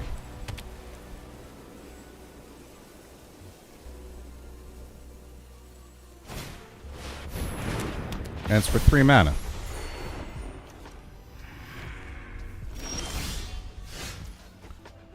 Alright, here's the problem. I am not drawing into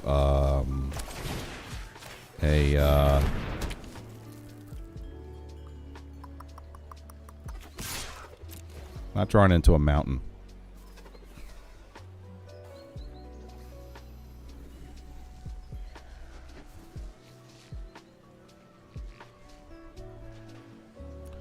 So if I'm reading this card correctly, if a cat token dies, then a Johnny transforms into the Planeswalker.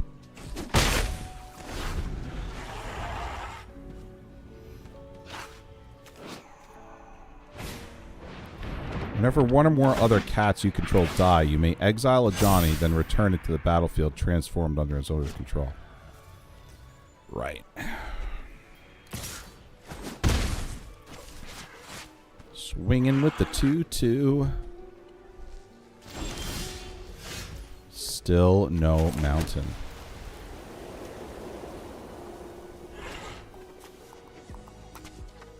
Let's get a 3/4 flyer in the air to block that 2/2. And we're not going to... Oh! He quit.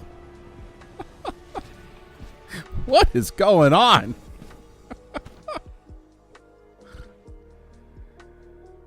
Holy smokes.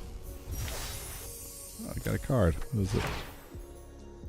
Frontier Bielvac. Okay. This land enters tapped. When you do tap it, you can add green, blue, or red. Nice. Very nice. 25 XP. Alrighty. Why don't we do one more game?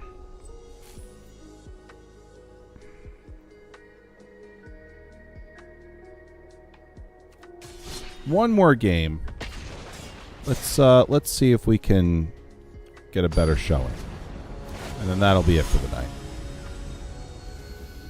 One more game.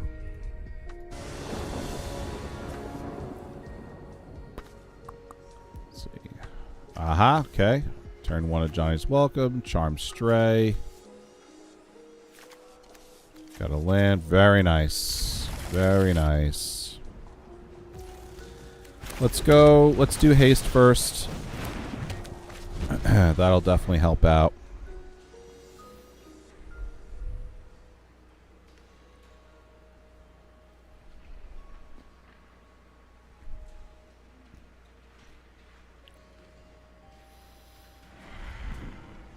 Turn 2 will be Plains and a Johnny's Welcome.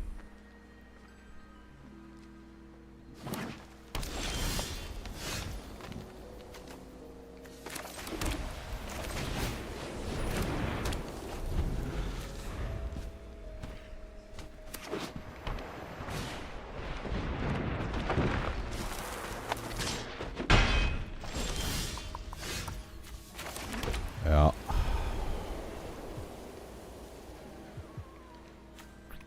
When this enchantment enters, create a 1/1 red soldier creature token with haste. Whenever you cast a spell that targets only a single creature you control, create another token. Then copy that spell. Okay, let's get this down on the table. And then we're going to attack. Effectively doing the same thing an attack with Charm Stray would have done, but it just gets that extra enchant on the table.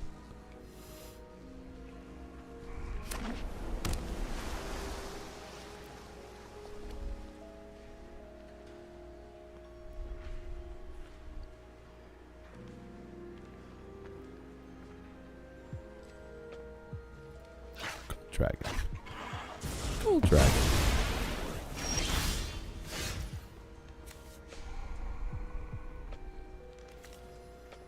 Another one. Extra copy.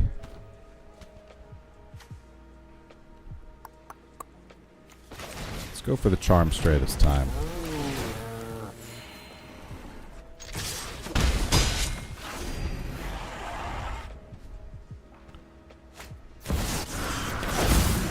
Whoa, 5/5 trample with reach.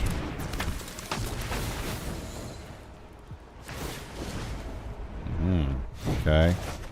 Putting that back to my hand, I see. Ouch.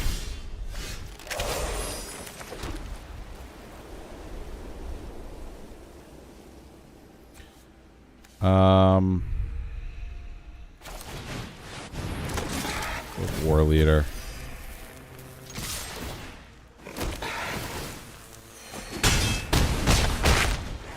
Gained some of that life back they took from me. Come on, Johnny, where are you? Really want to test you out. 3/6 hitting the table. Wow, now a 6/9. Oh man, I'm getting clobbered. Oh, ouch.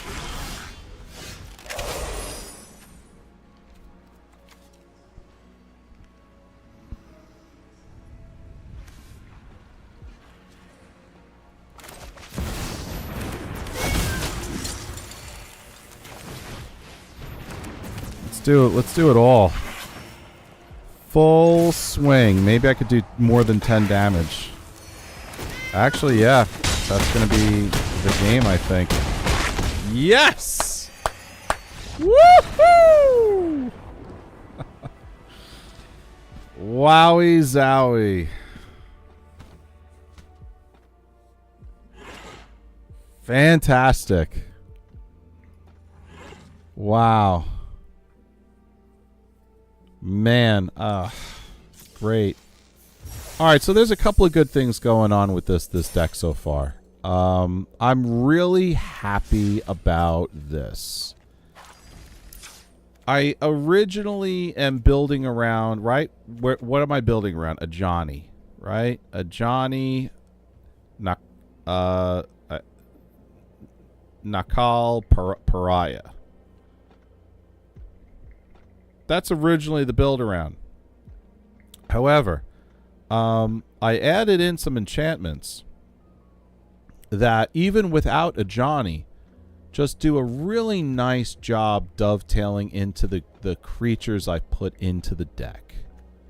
And that's really what's moving toward victory. Those last 3 games that I played, what's really moving, what's driving toward victory here is mass hysteria. Sure, a Johnny's Welcome is definitely helping. I mean, I got clobbered in that last game with a ton of damage, and a Johnny's Welcome in conjunction with not even Pride Mate, man. It was conjunction with where is it?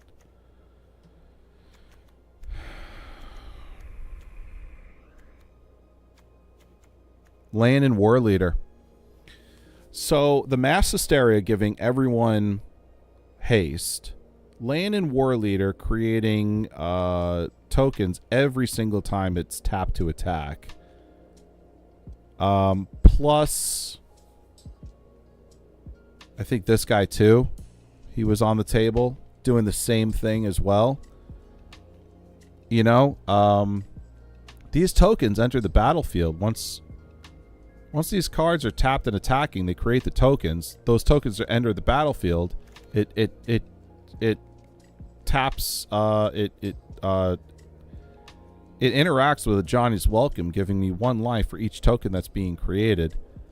You know, that really took the edge off on the damage. You know, of course, Charm Stray did that as well.